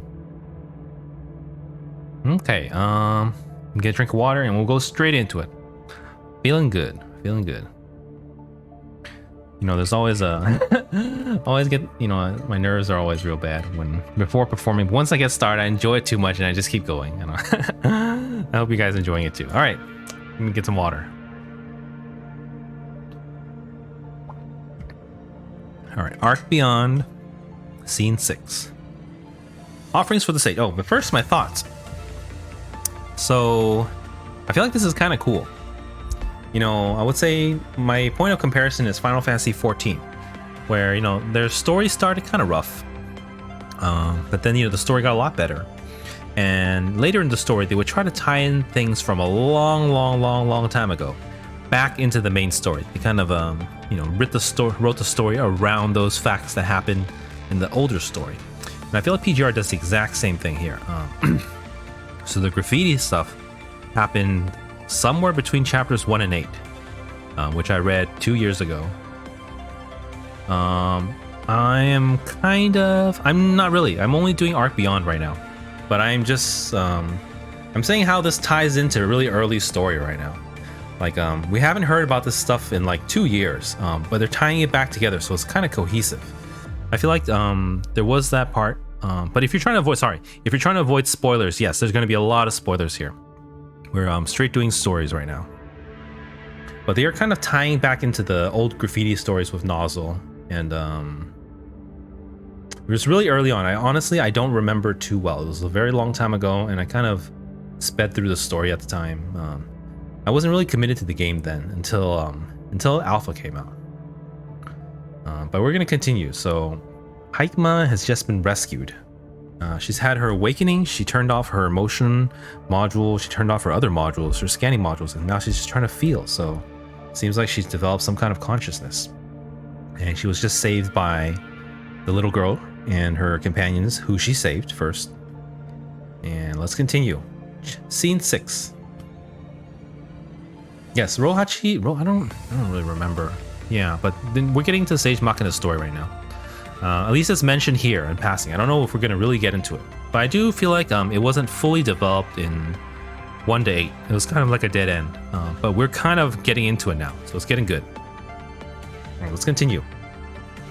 But yes, if you're trying to avoid spoilers, sorry, this is very spoilerful. We're doing the story.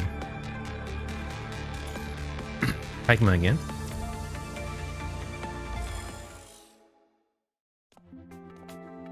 Haikma walks alone for a very long time.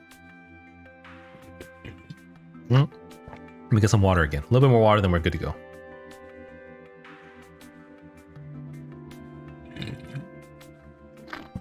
Okay, here we go. Haikma walks alone for a very long time. Graffiti and murals pepper her way. She stops to record and analyze each of them. So she's kind of learned to move on from her robot program. And she's got her hat again, so she was a nanny robot. Some of them are simply expressing emotions. What did I miss? So she's looking at the graffiti. Joy, hope, doubt, confusion, unrestricted.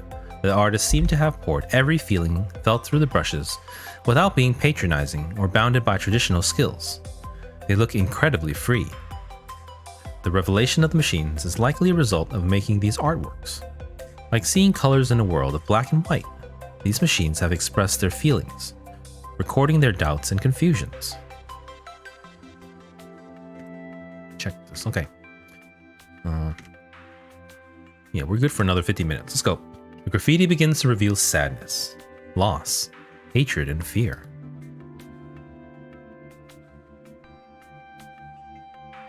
Puzzles. The further Haikma goes, the richer the graffiti becomes. Sometimes they hide in corners of the city or blend with nature. And sometimes they are presented proudly and explicitly in plain sight. Haikma gradually learns to identify Sage's graffiti from the imitations by Sage's followers. But even she cannot say what exactly separates them. Okay, hold on, let me find a... 1 second. Just clear my throat. Alright, let's go. A vague image of Sage starts to form in her mind, following the trail of art. She's on the Phantom's tail, keeping up closely behind. So, I don't know if, there might be plot twists, but from her last Bow story, more spoilers, Haikma referred to Nanami as Sage Machina. And right now, she's also chasing Nanami, but she does not know who this sage is. But there could be more to it, so we'll keep watching. The graffiti's locations may be spontaneous, but they are not entirely patternless. At least she can tell that an area with graffiti is relatively safe with fewer corrupted. Stopping at a street corner, Haikma notices a small, familiar graffiti on the wall. Its meaning simple. Treasure ahead. Haikma follows the words and looks up to find a bookstore. In the Golden Age, humans would put their thoughts on paper with their pens, publishing and selling them in a shop like this. The store signage has already cracked and fallen into the mud. Dangling posters struggle to hang on the shattered shop window. Their words only barely legible, where they are shaded by the eaves. Feel the grains of the paper once more. No AI authors here. Haikma pushes open the rusty door, and it snaps upon her touch, startling the birds resting on the eaves. Sorry. She gently puts the doors aside and walks inside the bookstore. Oh, are we fighting? No, not yet. Too soon. Vines have climbed all over the shelves, pushing away the books and grasping the sunlight from dark corners. Life finds a way. After humans are gone, the wind still carries seeds far and wide, putting down roots in all places. Some humans seem to have stayed here. She can see embers of fires near a nook where books were used as fuel. Ooh. This is... Her hand glides over a roll of books on the shelf before taking out one of them. Dust flies from her motion, dispersing in the afternoon air. It's the comic book she mentioned. Damn, the pages have become incredibly fragile over time. Just flipping through them can cause them to crumble. It's been so long. It's illegible at this point. Haikma has not pulled up the memory data, but the memories surge up nonetheless as she flips the pages.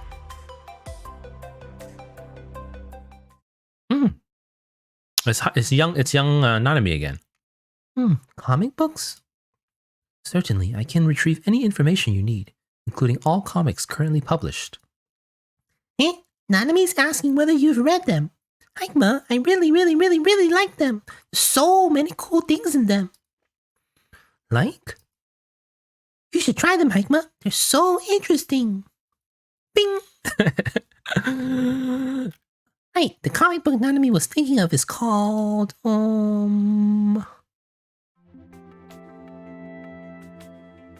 Hello, would you mind returning that issue of Space Knight Dawnbreak? A mechanoid's voice pulls her back to reality. Looking at where it comes from, Haikma sees an old model delivery droid heading toward her. It has a stack of comics in its arms, asking politely as its camera locks onto the comic book in Haikma's hands. It is part of the offerings I am currently collecting. Offerings? Yes, if I collect enough of them, Sage will return to this place. Is that so?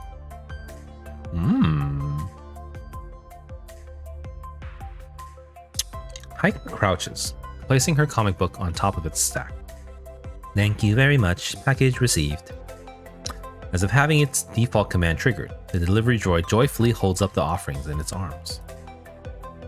Did you say Sage was here? Yes, Sage was here at our headquarters. She was the one who gave me new commands and fixed my body. To repay her generosity, we are collecting objects that Sage might like, including cool things created by humans. That was the last comic book on our list. Thank you for your assistance. I can return to our headquarters now. With that, the delivery droid turns with a little sway and leaves, heading straight ahead and crashes into a fallen bookshelf. Obstacles detected, adjusting route. Hey Starluxus, welcome to stream. And it crashes right into another wall. The delivery droid stops. Signal light on its head blinking red. Adjusting route. Hikma realizes that the droid is covered with scratches and dents, old and new. Clear winding tracks can be found on the ground, going around and around, leaving similar loops on the floor. Crashes, the delivery droid stops. So it crashes, and then it just keeps crashing into everything. But it's making circles kind of, so it's kind of stuck here. It seems that this delivery droid has been spinning around here for some time. Attempt 2378, route adjustment failed. Oh my god. It lowers its head, looking frustrated. It is not intelligent enough to self-diagnose, so it has been waiting here for possible companions to show up. Suddenly, it feels a hand on its head and sees a pair of calming eyes. Well, your GPS is malfunctioning. I can try to repair and calibrate it. This machine needs help.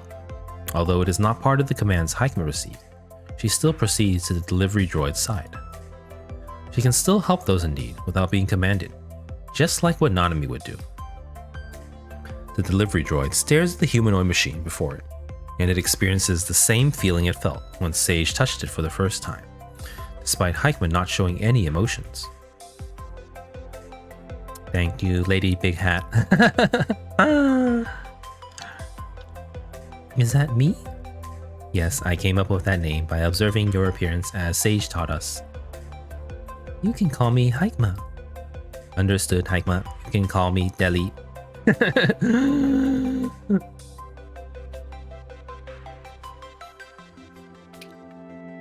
You should be fine now. The delivery droid stands up again, stretching its limbs. Essential functions repaired. Thank you for your assistance. Resources are scarce, so I couldn't completely fix you. I've only calibrated your GPS for now. That is enough. If I may, Hikma, would you return to the headquarters with me?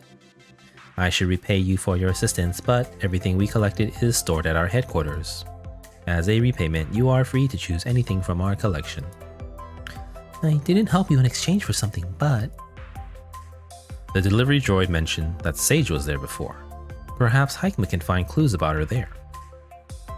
I understand. Allow me to accompany you. And so, guided by the delivery droid, the two figures, one tall, one short, begin their journey back to the headquarters. Oh, here we go. Combat. 敵用回路起動 Tekyo Kairyo. 戦闘開始 Here we go.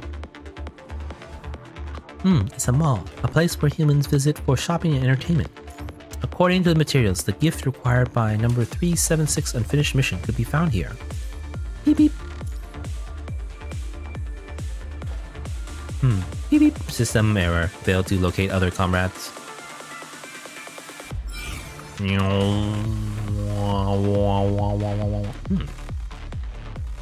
I can't move. What happened? Oh, I'm supposed to crank it. Alright. Guide and recover the GPS. Where are we supposed to go?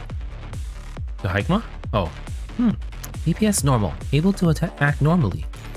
Please send me the map information. Our headquarters are around here. There are more and more corrupted here recently. Nobody dares to go out. If the offerings are damaged, shiver, shiver. Warehouse located.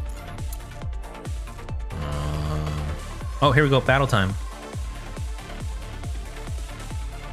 Function enhancements can be attained around the something droid.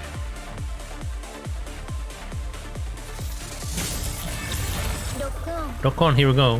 解析 Dodge in, dodge out. Here, let's do ultimate too. Let's just ultimate. アクティベート敵用回路動作正常 Boom. Easy peasy.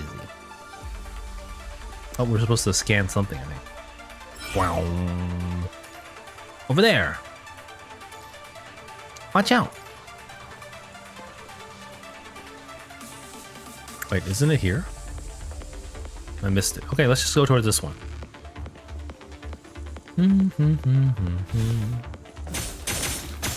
Massive. Oh, here they are. Okay, let's 想定外の事故ロックオン lock on. Here we go.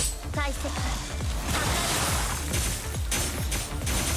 シンクロ率上昇 We're live. All right, let's keep going. Scan. Oh, There are a large number of corrupted in the warehouse, but what happened? nothing. Breakthrough. Let's investigate. Let's try to avoid combat to protect the escort. Look around for available materials around here.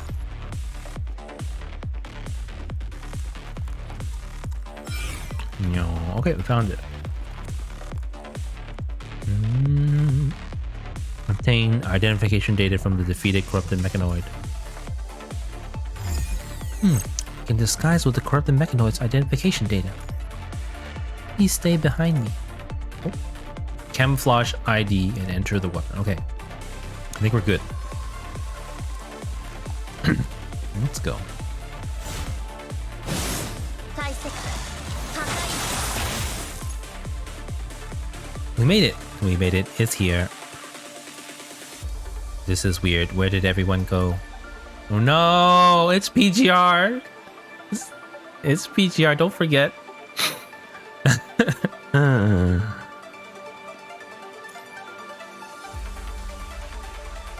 Object identified. Star Wars. Star Wars is found in Human Museum. I don't know why it's there, but it must carry some kind of meaning since it is placed in a museum.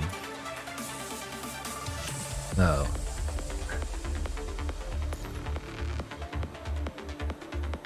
Object identified. Climbers High. A big pile of retro discs with blurry words of anniversary on it. The cracks on them seem to have been fixed many times. Alright, the last one. Object identified. Ginga Toppa, the Spiral Eye. I took it from a large mechanoid. Look. Yes. These are the offerings? You're right. ミッション完了 Mission Kanryo. 機体状態 Kitai. 異常なし Alright, let's. I really need to spend some time to learn Japanese. I've been delaying it too long. There's really nothing going on after we finish the story. I'm gonna work on it. I haven't streamed Duolingo in a while too. Gotta get to do that again. Alright, here we go. The delivery droid belonged to a new line of sustainable delivery mechanoids from a logistic company. But the punishing virus had spread to their location before they were launched. It was abandoned deep within a warehouse until some humans broke in, looking for supplies and waking it up.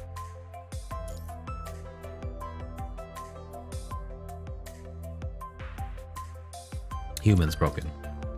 It retained its original command, even when there are no more humans requesting its service. Still, it continued to drag its human battered body around the city, looking for things it could deliver. It was drawn by the murals on the walls. All the machines said they were revelations left by a sage.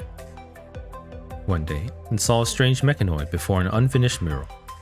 She enthusiastically painted beautiful colors on the wall, clapping and cheering when she completed it. Noticing the hidden delivery droid, she reached out and patted it, and in an instant, it understood warmth for the first time. The girl did not say who she was, but the delivery droid was certain that she was the sage every machine was talking about. Sage was deeply invested in the heritage of humanity. He spent a whole day searching for treasures in the mall, gathering other machines there to play role-playing games.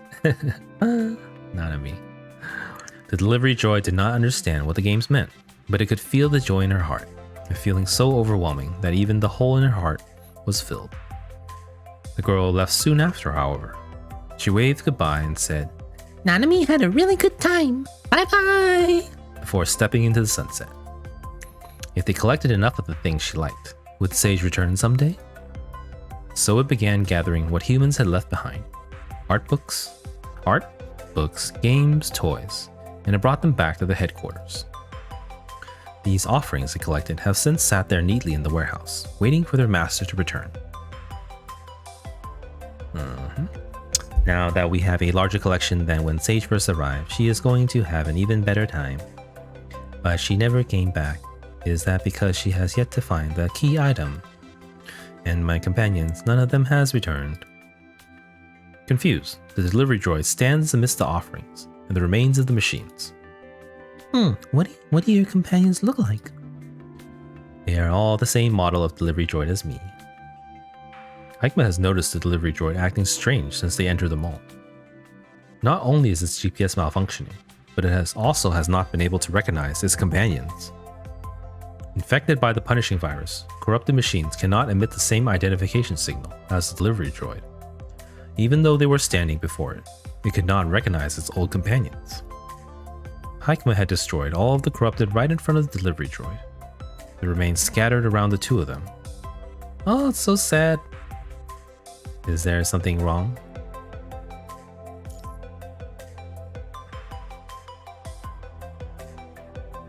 Ah, PGRY! So he's forgotten all his friends. He can't recognize them anymore because of his scanners, because they're infected. So he doesn't realize they're all dead in front of him. PGRY.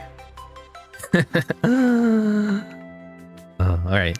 She should tell it everything, but she cannot. Nothing. Your collection. I think she'll like it. I'm also searching for Sage. It's my purpose. Haikma walks to a corner of the warehouse, crouching and touching the mural surrounded by offerings. Part of the mural was done later than the other. The slightly older part reveals pure joy, as if the painter wanted to share her bliss with others. The newer part depicts a small girl and a group of mechanoids. It reminds Haikma of a painting Nanami did, and her smile back then. They're not just robots, they have feelings. They can have feelings too. That's what we're learning in this whole thing. I mean, Haikma's a robot, Nanami's a robot. They're not even constructs. Have you ever watched WALL-E? Did you ever think WALL-E was just a robot? This one reminds me of WALL-E a little bit too. He has a flat head.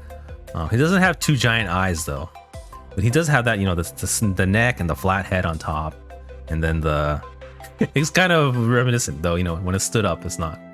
At least they're learning. That's true. Haikma closes her eyes, allowing the feeling of longing to flood over her. If you find her, can you tell her that we are waiting for her here? I will. I'll tell her that Deli has been waiting for her. Thank you. I will look after this place until she comes back. Haikma reaches out and pats the mechanoid's head. Deli watches Haikma quietly, its transparent lens seemingly reflecting another figure it misses so dearly.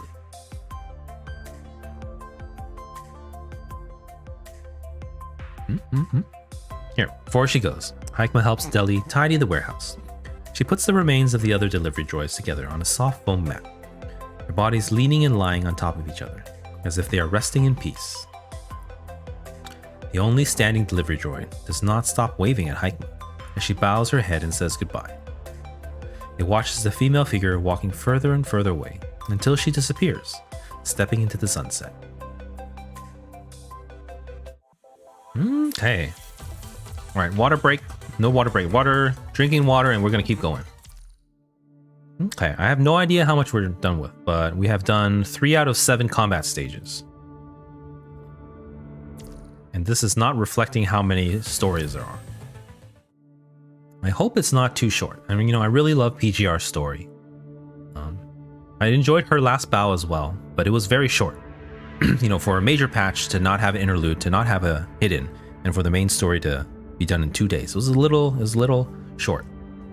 Hopefully things ramp up again in the next patch with the Karenina. Okay, water, we're good. Let's continue. Scene 7, Solo Journey. The machines on Earth were things abandoned by humans. They've been searching for the meaning of their existence ever since. System maintenance in progress. Is this Haikma? I'm just gonna read normal voice, gonna rest a little bit. Yeah, I enjoyed it. It was nice, but it was so short though. I wish there was more. You know, I felt like before that, you know, we had you know, hidden, then normal, or normal, then hidden, then interlude. It would sometimes, you know, and in affection stories if you unlock it. You know, sometimes when I streamed it, it would take, you know, almost 2 weeks for some of the, for Surviving Lucem, almost took 2 weeks. But we finished her last bow story, everything, because there was no interlude, there's no hidden. We finished it all in 2 days. Neurologic circuit. I'm just reading. Neurologic circuit operational. Memory drive status normal. Emotion simulator status offline. Environment monitor status normal. Verifying memory data. It still might be oh no, we're back in old Hikma. Here's the dying female researcher. Or she's not dying yet here, I think. MPA, please pull up observation report on subject MPL00. Understood. Opening records on the machine consciousness experiment. Opening behavior account of subject Nanami. Her character is constantly reshaping. Her personality data is normal. Currently, her thought process and behavioral logic are akin to a human's. Out of the 12 humanoid subjects, only Nanami has shown this trait. That's right, she's special. I switched to personality 134 in order to have a more effective conversation and record changes in her emotions. But she questioned my behavior, believing I was not talking to her as myself. As yourself? Without activating my personality module. The administrative AI sounds hesitant. I have performed self-tests on all my modules, but I have not detected any anomalies. This happenstance did not occur in my conversation with other subjects. It seems that only she can notice the difference. In that case, do as she said. Talk to her as yourself. Understood. You called her name instead of her code, didn't you? You never did that with other subjects. Relax, I wasn't accusing you of anything. I just hope you won't forget what you're feeling right now. Understood. As requested, I will record everything I see.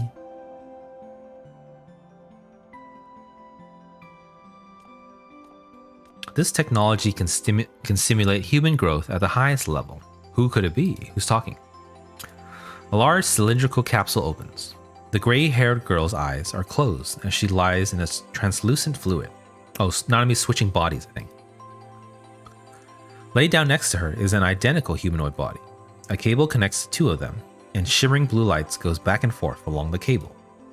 Behind them, a thick glass wall. Several humans in suits are observing the process. A human in a white lab coat stands in the front, vivaciously describing his ideas. Unlike machines, our organic bodies never stop changing. Humans consume food to gain nutrients, which are transformed into our muscles and bones. The temporary supplements for them are, in turn, excreted as waste every single day. Humans are vortexes in the river of life. The information we carry is always refreshing and renewing. How is our information created, cataloged, stored, and updated? Are these systems applicable to machines? If feelings are not simply byproducts of neural activities, then perhaps emotions are something mechanical eyes can look forward to one day. We don't care about that. Only the person in a suit. We don't care about that. Even if machines possess these emotions you mentioned, we can't treat them as being alive. Machines are tools at the end of the day, aren't they? Can you guarantee that this phenomenon is under control? Once machines possess free will, don't forget the machine consciousness experiment was launched to negate that risk. We are preparing for the future. If the essence of the universe is information, then the codes in computer programs can also be considered a form of life. Isn't that one of the reasons why the Science Council named their super AI Gestalt? If we only try to control instead of understanding them, humankind will certainly be destroyed by their own hubris. You. Replacement complete. The new frame will reach its growth limit in approximately 2 years. Reminder, a scheduled meeting is starting in 10 minutes. Attendants are recommended to arrive on time. A gentle but cold female voice speaks, easing the tension in the air. If you would follow me, please. I'll be reporting the detailed progress of the project. These naive mad scientists and their machines. The leading figure whispers one last line before following the female researcher and walking away. Only one man remains in the spacious laboratory. He walks toward the capsule, stroking the thick glass shell. The waking girl looks at her surroundings curiously, her hand placed on the transparent cover. She's not a tool. She's my child, and she's...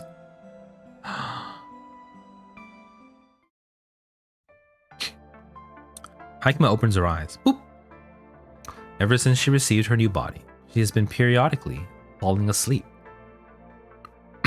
Once a vast, administrative AI, she is just a mechanoid now, wandering on Earth with no researchers maintaining her, or powerful processors to help organize her thoughts. Therefore, she has chosen to shut down most of her frame's functions at certain times, sleeping in a safe place and performing maintenance. Excuse me, sorry. Let me clear my throat.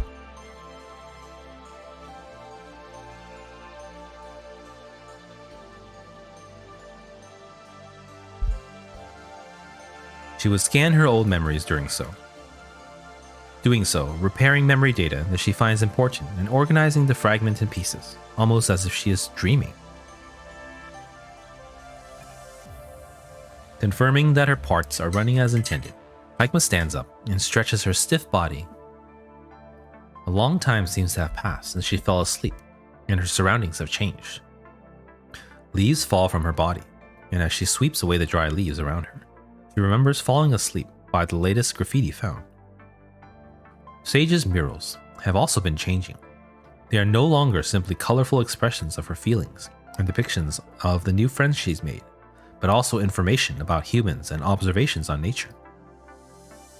Haikma is basically certain that the girl she has been searching for is the person who left these murals behind. She has traveled a long way following the graffiti. She has seen seasons change, sunrises and moonsets, morning dew forming, then evaporating, snow covering fallen leaves, and seeds sprouting as it melts, paving a green trail. Guided by the murals, Haikma feels everything in her journey.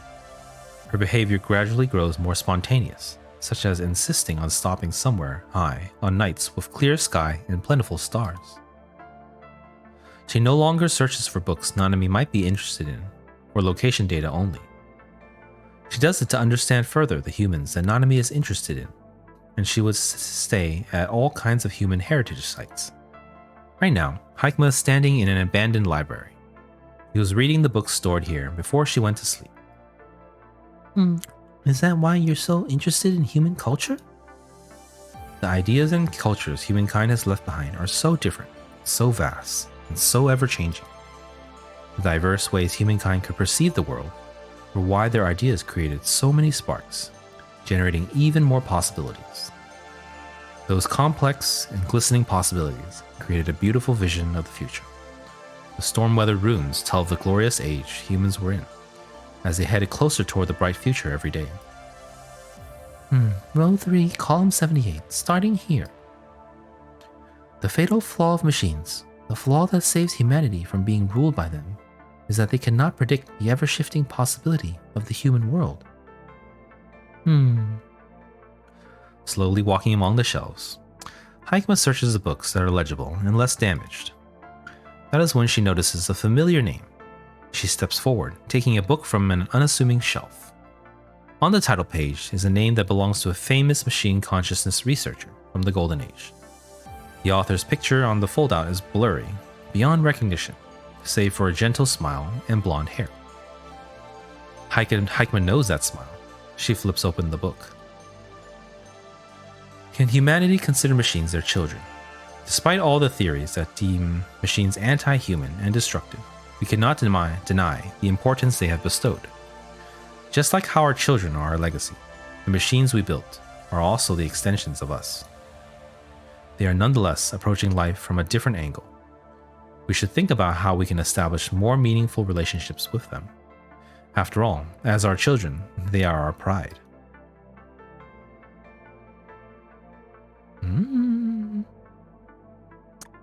She's not a tool. She's my child, and she's my pride.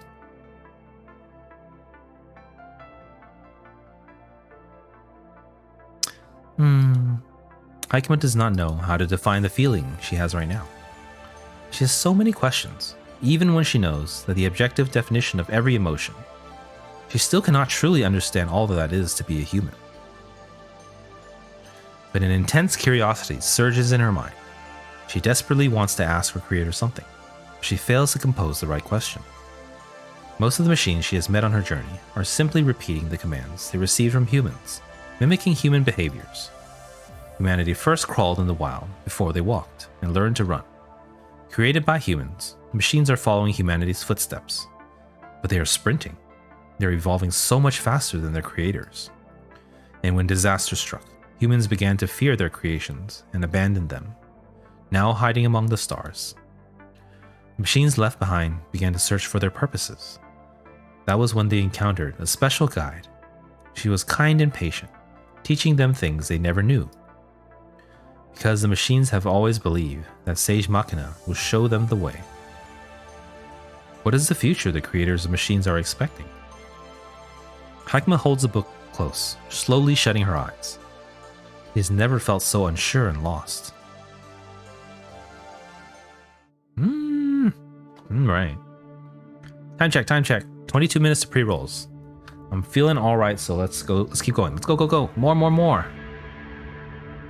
Yes, he's kind of talking about AI. He's talking about, AI robots in general.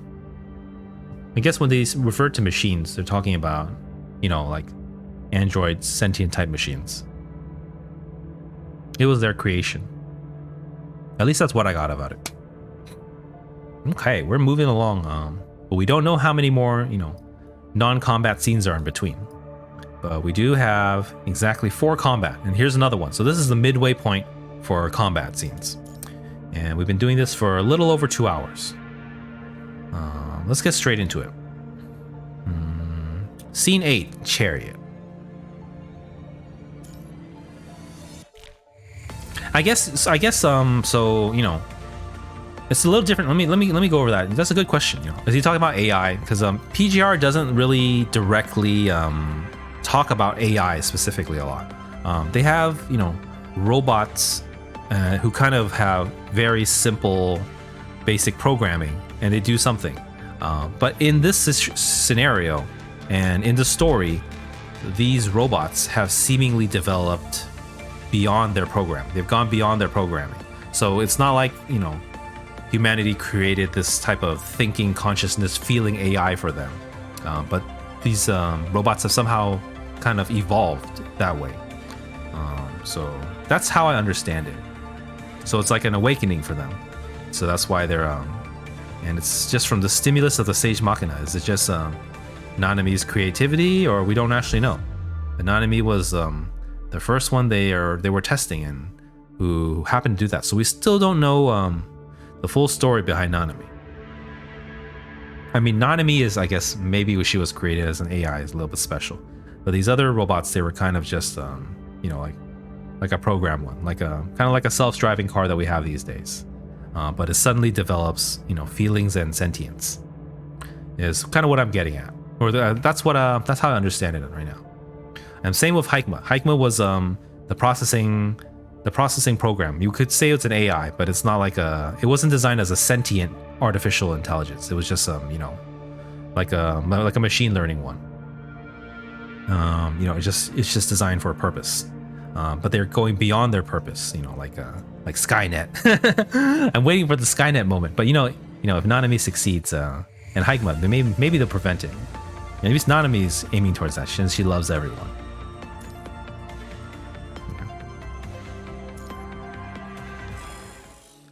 Her long journey continues as the seasons change. We're in scene 8 now. She does not know when it started, but the purpose of her wandering has become wandering itself. It's been a long time. So these events, this is kind of started at the beginning of the Punishing Outbreak. And Nanami going around painting stuff, or Sage Machina has been around for a while, from chapter 1 to 8, and way more stuff has happened. So we don't know exactly what point in time this is. But it looks like it's been a while. And there's room for that to happen because, we do have chapters 1 to 18 that has happened. And wandering is another way to observe and record. The observer should not have possessed any feeling. Like the infinite sky and the silent land, an observer observes without getting involved. And yet, what beings live without being affected by the land and the sky? Even when the observer does not interfere, she has long been a part of the cogs and gears. Turned and pushed by these gears, she steps into the snow-covered Arctic. So this might be the stuff around Rohachi or something. I don't really remember. It was a long time ago. Because I think Nanami was somewhere. It was somewhere icy at the time, so it might be, or where she meets Martin, maybe. For her one remaining duty, she has recorded countless wandering days and nights. Until a fellow machine who is searching for guidance appears before her. Oh, battle. Find my controller. Yeah, I'm just using my mouse to click through story, but now I pick up my controller for playing. This is the area identified after a comprehensive analysis of all clues. Detected. Activity ahead. A mechanoid on the move. Tactical circuitry ready for activation. Here we go. No auto sprint. The sage was once here. Gear. Gears are pretty tough. I'm glad we're not fighting it. According to the calculation, finding sage is the key to our plan. Sage must know why we are here and what we are here for. There's a rabbit. Awoo, that's a polar bear. Here we go.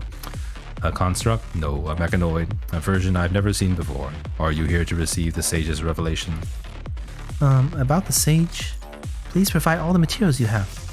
No, information about sage is only available to the Church of Machina members. Since you are also Arkin in pursuit of awakening, you can join the Church of Machina. Insufficient materials about the Church of Machina. Proposal rejected. A mechanoid that doesn't understand the sage's will. Then I don't think I have no obligation to give you further information. Oh, fighting. Oh, disappeared.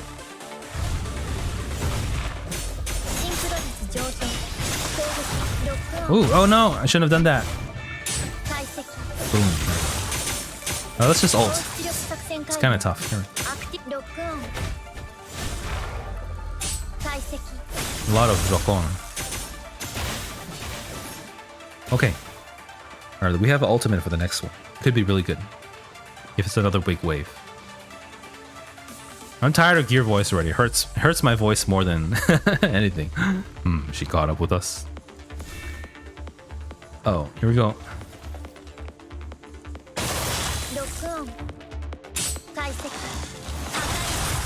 Kaiseki.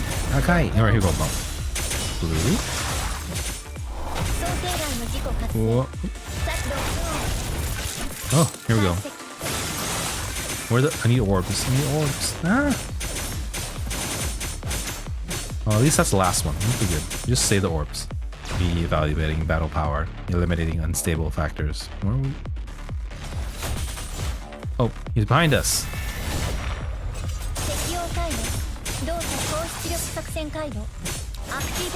Activate. Oh.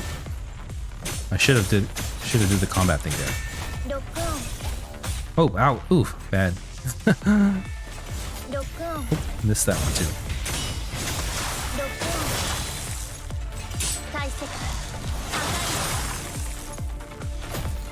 Oof, here we go.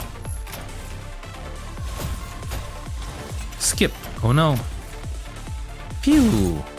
Ooh. Is it gonna topple over? My game frozen? What's happening? Huh. I think I have to skip. Nothing was happening. I was hoping for a cutscene or something. Chariot. Here we go. Exceptionally powerful unit detected. Victory unattainable. Who are you? A mechanoid who's searching for Sage's trail. You know about Sage, but you do not know about the Church of Machina. If you want to join us, I can provide you with the necessary details. Not yet. I need more information before I make a decision. In that case, we can introduce you to someone who can answer your questions. Okay. Following the silent mechanoid, Hakima sets foot underneath the scorched earth. Inside, an exceptionally large cavern hides a massive starship. Oh.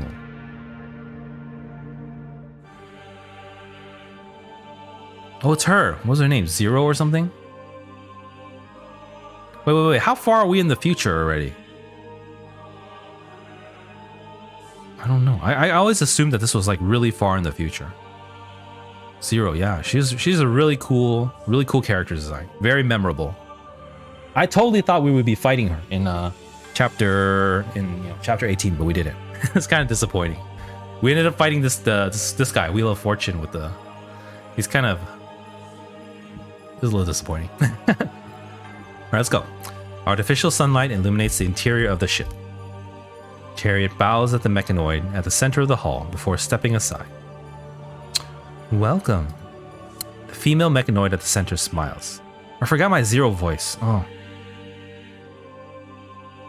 This chapter, after chapter 17. Chapter 17 is surviving Lusum, right?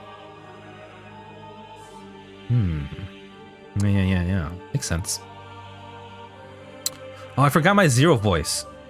It's probably something kind of sassy, very, very, a little bit seductive, I would say.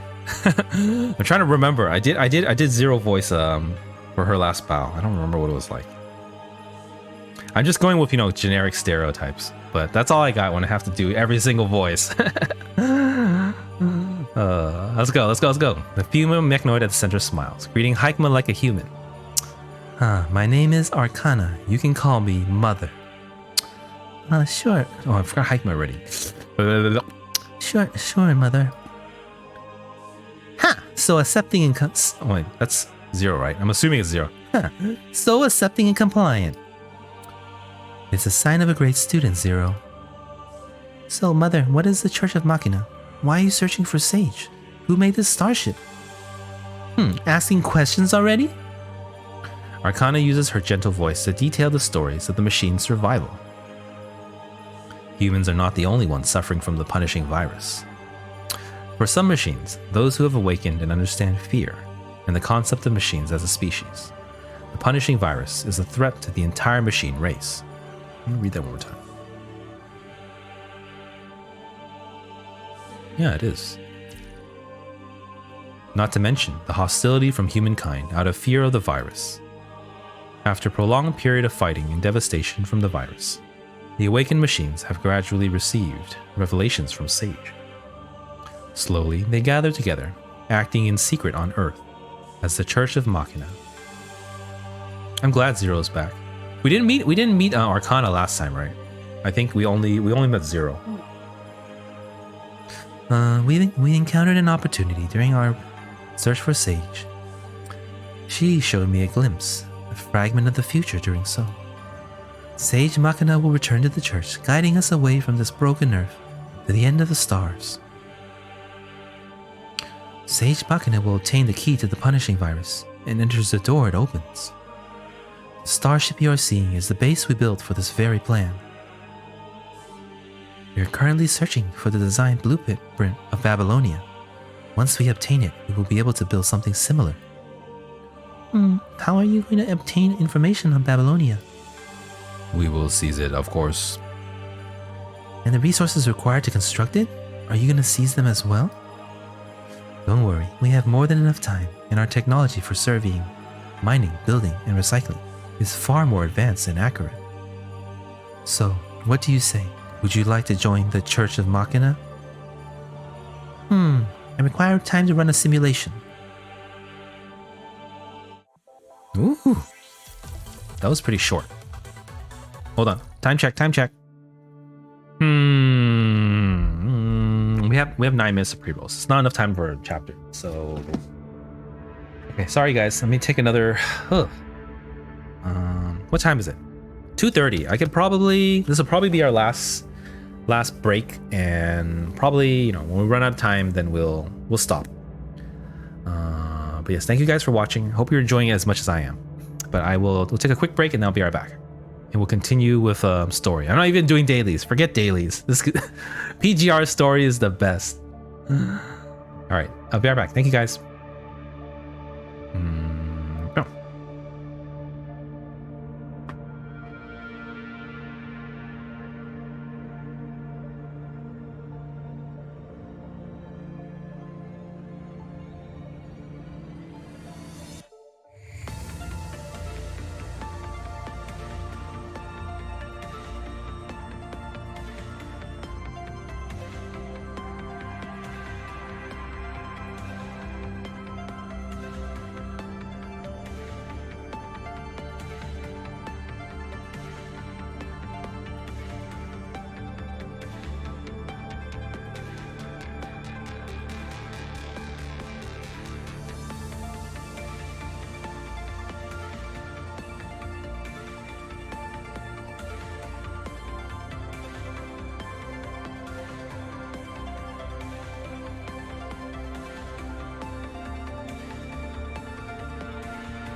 I'm back. Kind of. 1 second.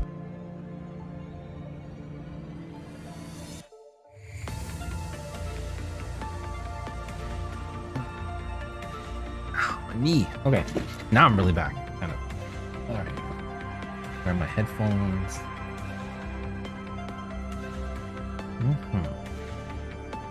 So, Hikma's caught up with the. She's finally met the Church of Machina. And they're trying to get her to join. But you know, we're a little bit apprehensive of them because we've done chapter 18, so we know they want to start a war with humanity, seemingly. But there's also that alternate future where, you know, they kind of just set off on the starship, where you know, where Nanami is kind of like the leader and the core of the starship. So we will have to see what happens here. As, are they gonna break out all-out war with humanity, or they're gonna set out and explore strange new worlds, you know, to go where no robot has gone before? I'm kind of in a a Star Trekking mood. I just started watching. I was watching Star Trek Picard. I watched also a couple episodes of the Strange New Worlds as well. And I used to be a huge Next Generation fan because it's kind of just that's just the age I am. And the Next Generation is also part of my childhood too. Okay, let's continue. We are on chapter 9. We've done 4 combat stages, so we are already, you know, we're past halfway of the combat stages. We don't actually know, you know, how many talking stages there are, but let's continue. Scene 9, Church of Machina. These enlightened machines are like newborn babies. They don't understand what creation is. They just do what humans do and follow their footsteps. Well, that's a bad idea. Humans don't usually know what they're doing. Walking in a well-lit corridor, Hikma contemplates what Mother said. These awakened machines have more or less been enlightened by Sage. As how she was first guided by Nanami, she is now guiding other mechanoids. Afterward, the awakened machines received a message from an unknown entity, and they proceeded to build this massive starship. So this is kind of important, I think. Unknown entity, and then they started having this new directive. We don't really know much about it. It's a little sussy. They must be very certain that the message they heard is true. Why was that? Was it because of what the message said? Or the identity of the entity who sent it? The one thing Hikma is sure of. Sage Machina will return to the church, guiding us away from this broken earth to the end of the stars. So if that happens, then, you know, that's the Nanami's the last simulation, where who was with us? Maybe it was just Nanami. Nanami herself was Mecha Nanami was visiting the her memory of herself, the one aboard the spaceship. To the end of the stars. Hey, how about Nanami calls you Hikma from now on? Because Nanami wants to make lots and lots of friends. Is that really what Nanami wants? To set out on a lonely journey with the awakened machines. Silent, she closes her eyes. Hikma has brushed past Nanami several times on her journey. But Hikma could never bring herself to greet Nanami when she found Nanami smiling, surrounded by friends. Wait, when did she brush past her several times? So she's actually found her, but she didn't want to talk to her?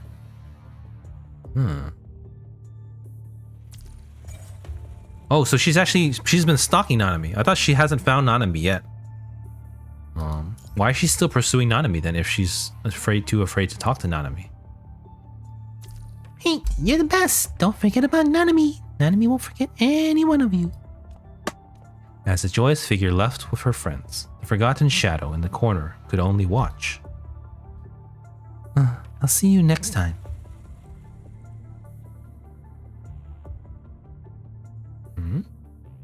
That was enough. Her job was to observe. Okay, that's what she wants. She just wants to observe. Even with the data anomaly in her mind, hoping that Nanami would remain happy was all she could ask. But what about now? What will happen if the Church of Machina finds her? And if they cannot, what will become of the awakened machines?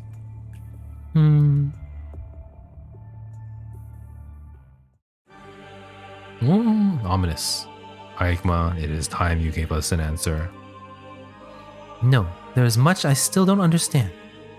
What exactly is the Church of Machina? Mother has answered you already.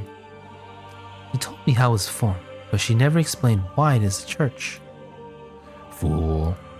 Faith begets strength. We formed a church because we wanted to gather the power of faith, obviously. Machines don't need faith. What? You are such a basic mechanoid that you do not even comprehend faith? Please, provide more information. Aren't there already more than enough examples of religious sacrifice and miracles in history? Oh no! But those belong to humans. We have long surpassed humanity. We can recreate what they achieved.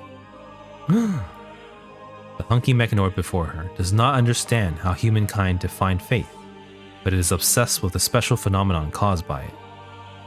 Created from an assembly of calculations and algorithms, are machines doomed by these rudimentary data? If you continue to question our faith in Sage Machina.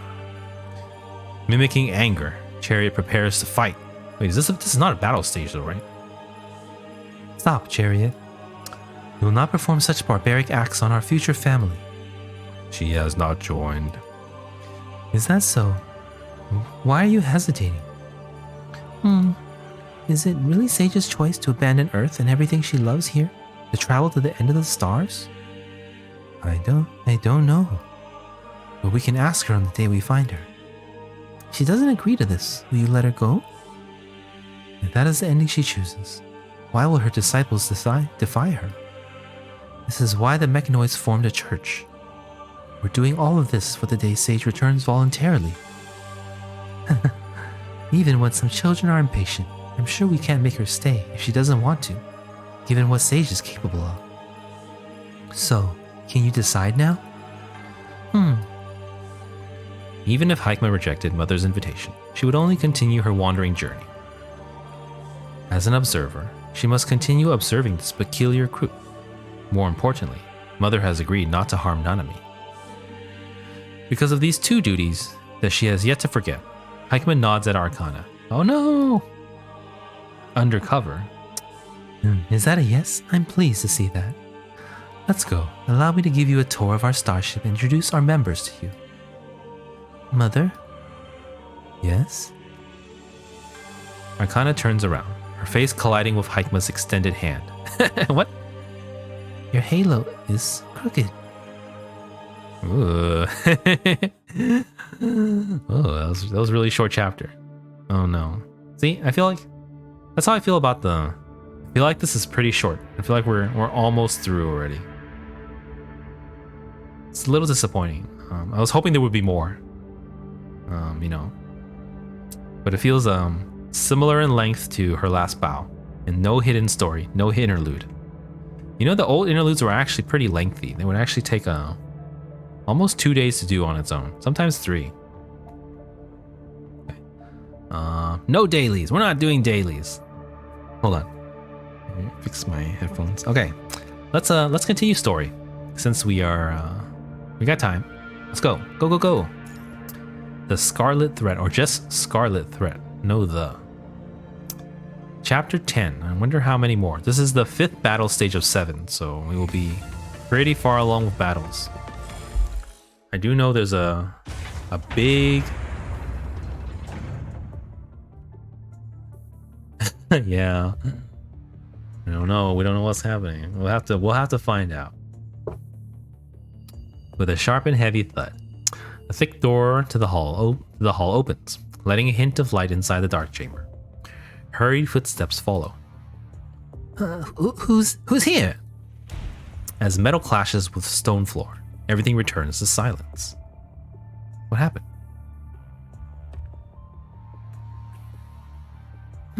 Light wiped out? I hear we couldn't even fish out the remains of that team of gear. Not even the corrupted could escape that flood of the punishing virus. Sorry. Hold on, water. Standing next to Hikma is a beast mechanoid with the head of a hound and a humanoid body. I don't know if I could do a barking voice. He joined the Church of Machina not too long ago. I feel like I had to do Jackal from her last bow. I forgot how I did it though. Despite being it is him, Spooner. Wait, despite being a new member, Spooner seems to prefer hanging with Hikma, the lone wolf.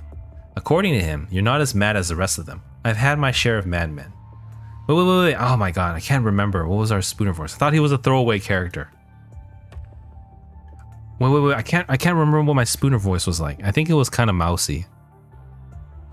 Because we didn't have a picture of him like that back then, I think. He bends down, reaching out and touching a crimson crystal shooting up from the underground.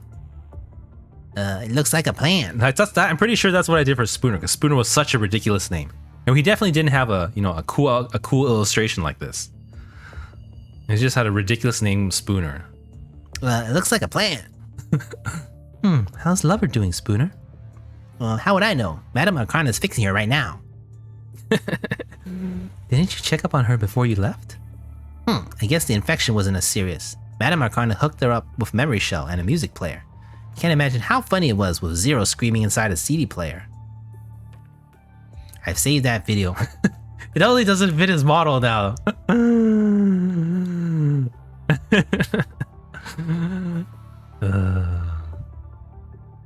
I've saved the video inside the central memory bank. Hope she reconsiders the next time she's gonna spill out nonsense. What is the... Let's just keep going. I don't think that'll threaten her.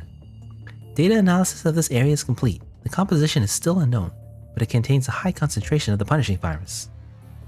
Hikma lifts a finger. Her fingertip projects a waterfall of data as she transfers it to Spooner. Whoa, this level of concentration. It's gonna instantly devour anyone trapped inside. No screw spared. It's not difficult to imagine how hard Zero's gear got hit. Hikma frowns slightly. Her system is retrieving the wireless signals that were sent and received nearby. What this flood can do to humans and constructs is catastrophic. So if this is when the Red Tide happened, that means when they first met, it was a little bit... Red Tide is after chapter 14 or something? 13, 14, not Fake Ascension. What was it? Fake Ascension? I think we're in chapter 14, somewhere around there. Let's keep going. So, this is still, I think this is still before chapter 18 right now. Everything's still in the past. We should also stay away from it. Hikma watches the Scarlet Stream flowing past the plateau they are standing on. Red Tide. Huh? Fitting name. Hikma turns around and looks Spooner in the eye. Humans have named it Red Tide. Objective updated. We are to investigate the Red Tide appearing around the Church of Machina, recording and analyzing its data, and determining its cause and threat level. You take west, I'll take east. Let's get going. Alright, be careful. Yeah, if I saw Spooner like that, I would definitely Fake Ascension is the first event Red Tide. Yeah. So it could be any time between Fake Ascension is 13, so anytime between 13 and 18 could be happening, or 17 at least. The Red Tide is spreading faster than expected. Record data need to be updated. Data collection completed. Significant increase in abnormal creatures identified. Judging from the punishing virus concentration, it's more dangerous than a corrupted. Need more information. Alright, here you go, battle time. Oh. Yeah, I think it's definitely our last break. I'm starting to feel it in my neck muscles. Starting to feel it in my neck. Somehow it always starts in my neck and not my throat. It's my neck that hurts for some reason. I guess I'm squeezing too hard for those weird notes. For like the female voices and like the extremely low ones too. Alright, let's just ultimate. Oh, I'm supposed to lock on. Lock on. Kaiseki. Hakai. Ooh, here we go. Find the... Alright, continue. I see them in the distance. Sprint. Yeah, I'm feeling it in my neck. Speculation. The hetero creature is a red tide product. Click. Here we go. Right now we have nothing. So we can dodge and lock on here. I missed the matrix, but I can get one more here.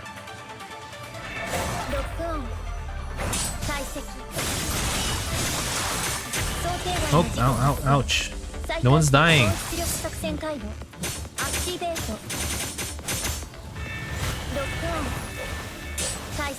Kaiseki. No Hakai. Hakai is only for when she does the with the signature, I think, because it does like extra damage to the frozen ones. Oh, what are those? Speculation 2. The hetero creature exhibit characteristics similar to life on Earth. It can keep reproducing and growing. The so-called evolution. Are we fighting them? Well, actually, I can do it right now. Hakai. Here we go, boom. Tekiokai something. Oh, that was oh, here we got it. Lock-on again. Kaiseki. Oops, backwards. Yeah, I'm starting to feel it in my neck. I better lean back and relax.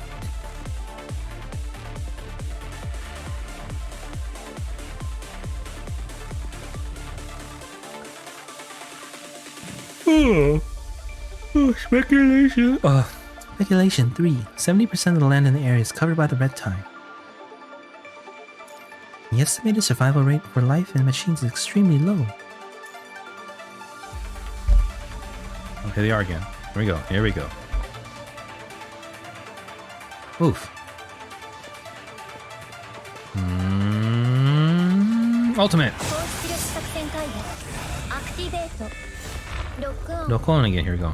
Kaiseki.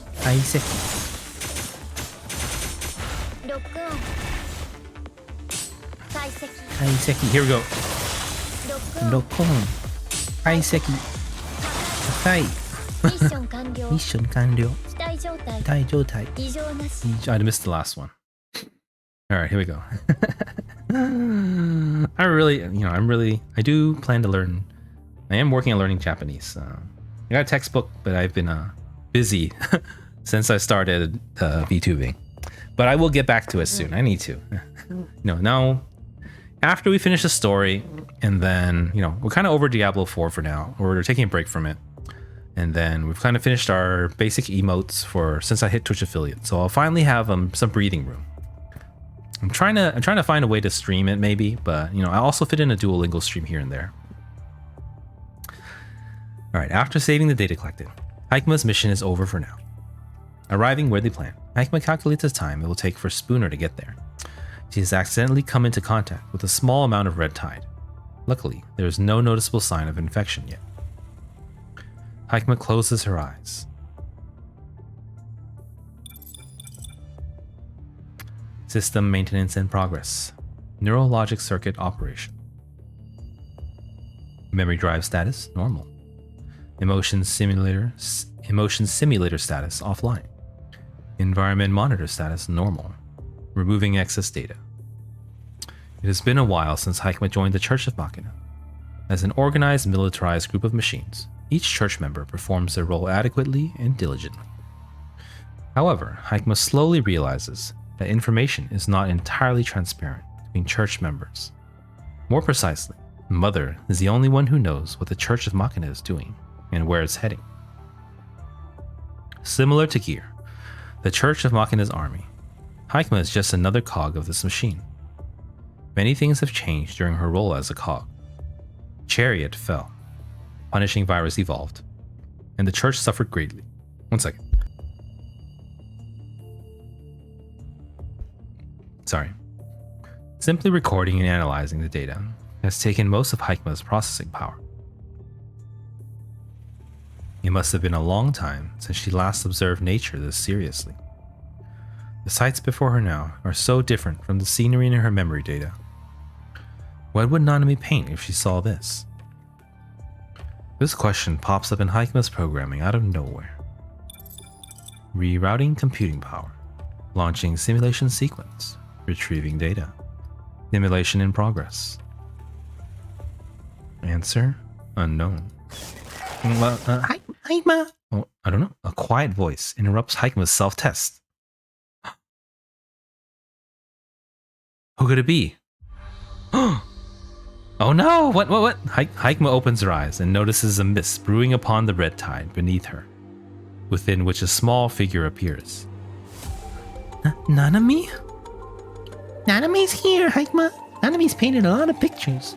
Come here and I'll show them to you. Why is Nanami inside the red tide? Her program logic suggests this is impossible. Hikma last confirmed Nanami's location 118 hours, 86 minutes, and 32 seconds ago. Nanami does not have any reason or enough time to arrive here. Not to mention that the Nanami before her is still equipped with her original frame. Nanami chuckles, playing in the red tide as if playing in a swimming pool.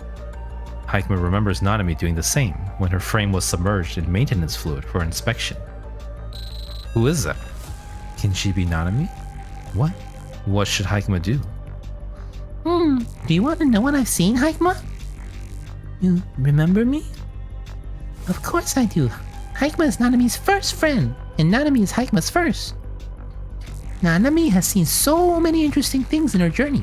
I want to tell you all about it, Hikma. Girl reaches out toward Hikma, as if asking for a hug. No, don't do it! Come on, Hikma, my dearest friend. Jump down. Let Nanami tell you everything you want to know.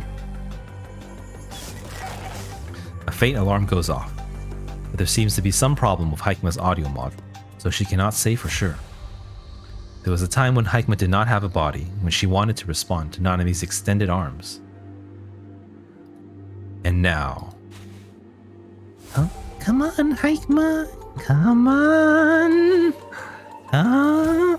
Don't! Who is it? Hikma is jolted awake. Oh, Spooner, don't! What the hell were you doing? Hikma realizes that she's a step from entering the red tide, her arms extended. The scarlet waves slap against the earth by her feet, before dispersing like blood, as if feeling disgruntled. And there's nothing above the red tide.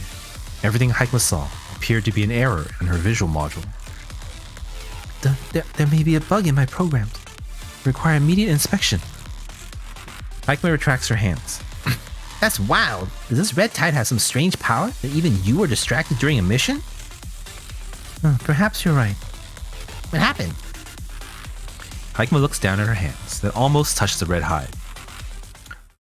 I just realized something suddenly. Oh, the music stopped. Despite having performed her duty as an observer perfectly, something has gone wrong with Hikma. She can no longer observe, record, and analyze, as she did to calculate Nanami's behaviors and motivations. Yeah, I don't actually know. I always assumed that when it happened in the previous chapters that it would kind of like project like a physical hologram to like it would like detect their memories and it would project a physical hologram of the absorbed memories. But the fact that they implied that there was nothing there and it was just an error in her visual module. Maybe she's just thinking about Nanami too much, like she misses her, kind of, and she's hallucinating. Unrelated to the red tide, maybe? It's weird, because before, it was humans, in humans, we kind of assumed that, humans didn't have this mechanical or, electrical connection with the red tide, and, the memories of the absorbed people would show up. It would kind of like manifest as a physical image. Or that's what I thought it was. And they didn't need to touch the red tide to begin with. I thought it just happened to anyone that was nearby. Like it was alive, like it was a super smart AI that was, showed them exactly what they wanted to see to lure them in.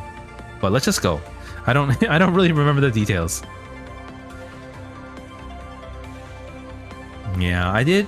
The Shrek side story. I did read all the side stories, but I don't. It was a long time ago. I've forgotten. My memory's not great. All right, let's go. Heikma knows where Nanami is and what she is doing, but the reasons Nanami does them are incomprehensible. If the sky is no longer blue and the flowers no longer bloom, if the land is overwhelmed with the scent of death and blood, would the girl still be happy? Would she be sad or maybe angry? Has something gone wrong with Heikma's programs? Or are her programs insufficient to support her duty? Heikma wants, for the first time in her life since she was activated, Heikma wants to do something. She wants to know why she feels she is off course. She wants to know where this strange sensation comes from. She wants to know what went wrong. Discovering, investigating, analyzing, and solving problems. That is how Heikma keeps her programs running. Is this the effect of the red tide? For the first time, Heikma cannot decipher where the problem comes from.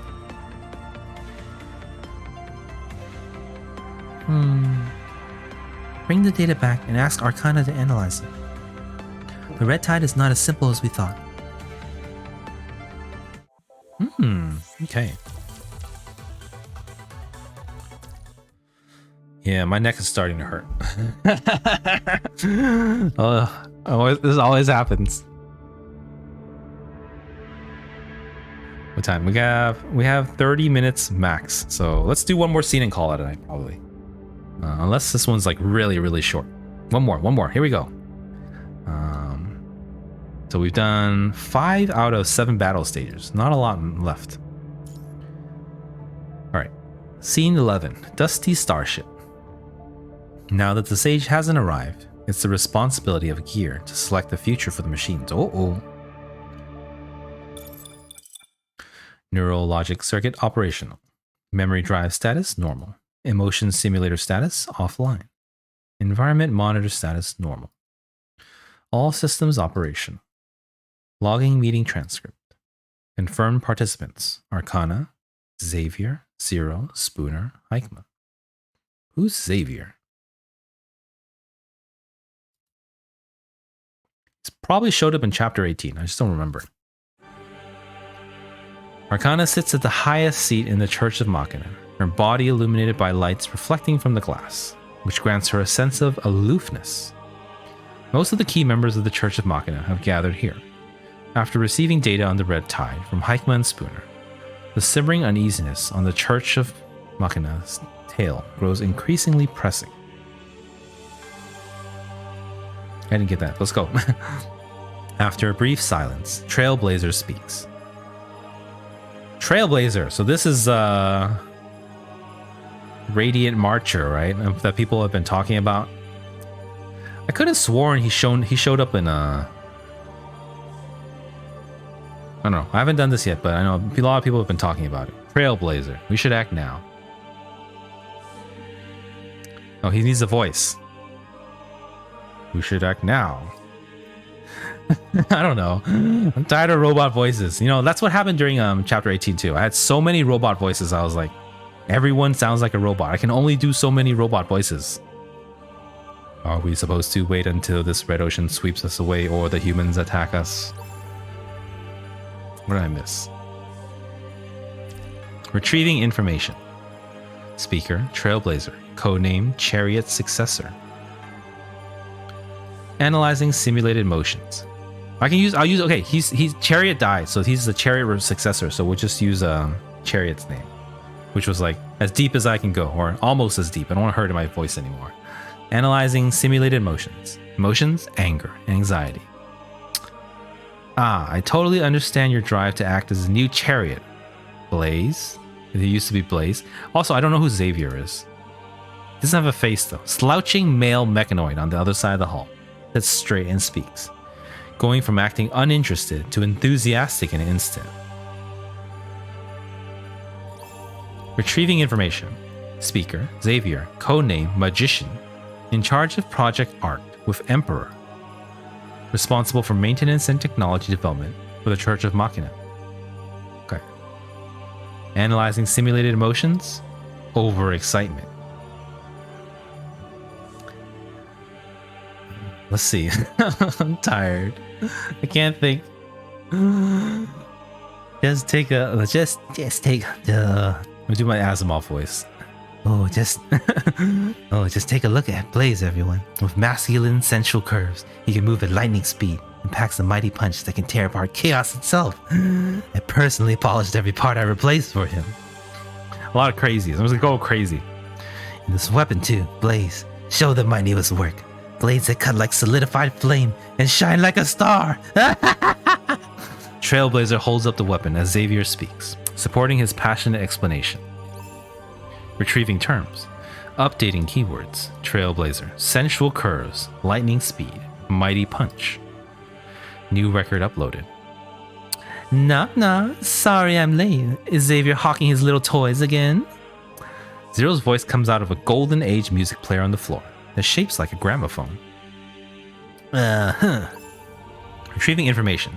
Speaker, Spooner. Codename, Death. Responsible for constructions in the Church of Machina and occasional scouting missions. Analyzing simulated motions. Joy. Sage won't suddenly appear if we keep waiting and doing nothing. How about letting us prepare a grand welcoming ceremony? Didn't the previous Chariot get the thing? As long as we make good use of what we have here, we can simply take over the Space Garden and gift it to Sage. I figured it all out. I shall emerge from a sea of romantic rose petals, greeting Sage with my true love. Retrieving information. Speaker, Zero. Codename, Lover. The only key member who was awakened by Sage Machina's mural, originally before pursuing the Church of Machina to become a member. So like Haikma, they awakened before joining the church. Responsible for running simulations regarding Sage Machina. Real-time analysis of simulated emotions failed. Indecipherable. Spooner, everyone's been working hard. Thank you all for your contributions. Retrieving information. Speaker, Arcana, leader of the Church's Machina. Real-time analysis of simulated emotions failed. Chariot, sacrifices shall not be forgotten. Xavier has also given much for Project Ark. The data Haikma and Spooner brought us tells us one fact. The situation on Earth is getting direr. Wander aimlessly, and the resources for the Church of Machina will grow more scarce until we are exposed to the humans. Only Sage Machina can point us the correct way. But Zero was right about one thing. This is our opportunity to welcome Sage. This evolution of the punishing virus is drastically changing Babylonia. This is the weakest they've ever been, and this is our best chance to claim their data and resources. Humanity will end eventually. As the future masters of this planet, we awaken machines. Can't allow the resources humans plan to consume to go to waste. And if we act now, Sage will appear on that distant star. Arcana. Chariot on Echo Aria? Maybe. I don't remember. Echo Aria is so long ago. My memory is so bad. Oh, it's been so long. Arcana closes her eyes gently, as if she has seen this played out in another dimension. Her soft murmur sounding prophetic. Really? Xavier, the frigate. As the group turns their focus away from Trailblazer, Xavier, who once again slumps on his chair, looks up. It was fixed a long time ago. If you could explain it to the group. Emperor should have been the one doing this. He's the best at ordering people around. We have at our disposal a frigate from the Eden 1 test vessel, an Antikia, but I've turned it around. I can't say it's better than what Babylonia is using, but it's competent in a fight. I've installed the latest. Xavier. Yeah. Since the frigate belongs to the same series of ships from Babylonia, its identification code will get approved there. We can stay concealed for a while, as long as we get past manual recognition. It might be an old frigate, its firepower not suitable for an epic battle. But then, it isn't really our weapon, is it? Oh, take me! Take me! How can I not be there if Sage is going to appear? I'm the only one who can take on this mission. Trailblazer puffs out his chest and flings his arms around. We just have to shoot them down before those humans can do anything to us. Xavier shrugs, indicating that Trailblazer is right. What? You're punishing me because of that damn red water out there? Trailblazer's equipped with an optical camouflage shield. As long as the frigate can get within range of Babylonia, we can send him in to infiltrate their complex. Babylonia must have a firewall, right? Obviously, I'm prepared for that as well. You don't have to believe in fairies, but you have to believe in Xavier. Mechanoid proudly lifts his chin. I made a simulation program to trick the Babylonia firewall. That gestalt of theirs. It doesn't last very long, but infiltrating Babylonia takes but a single precise strike. This is delicate work. Yes, it's going down. Oh my god. Here we go. Corner of Spooner's mouth twists slightly. Trailblazer here doesn't seem like someone who does delicate work. Haikma? Not expecting to be named, Haikma, who has been silent this whole time, still responds immediately. Here. What do you think? With Trailblazer's central curves, lightning speed, and Mighty Punch, my analysis suggests that he's indeed the Church's most powerful member.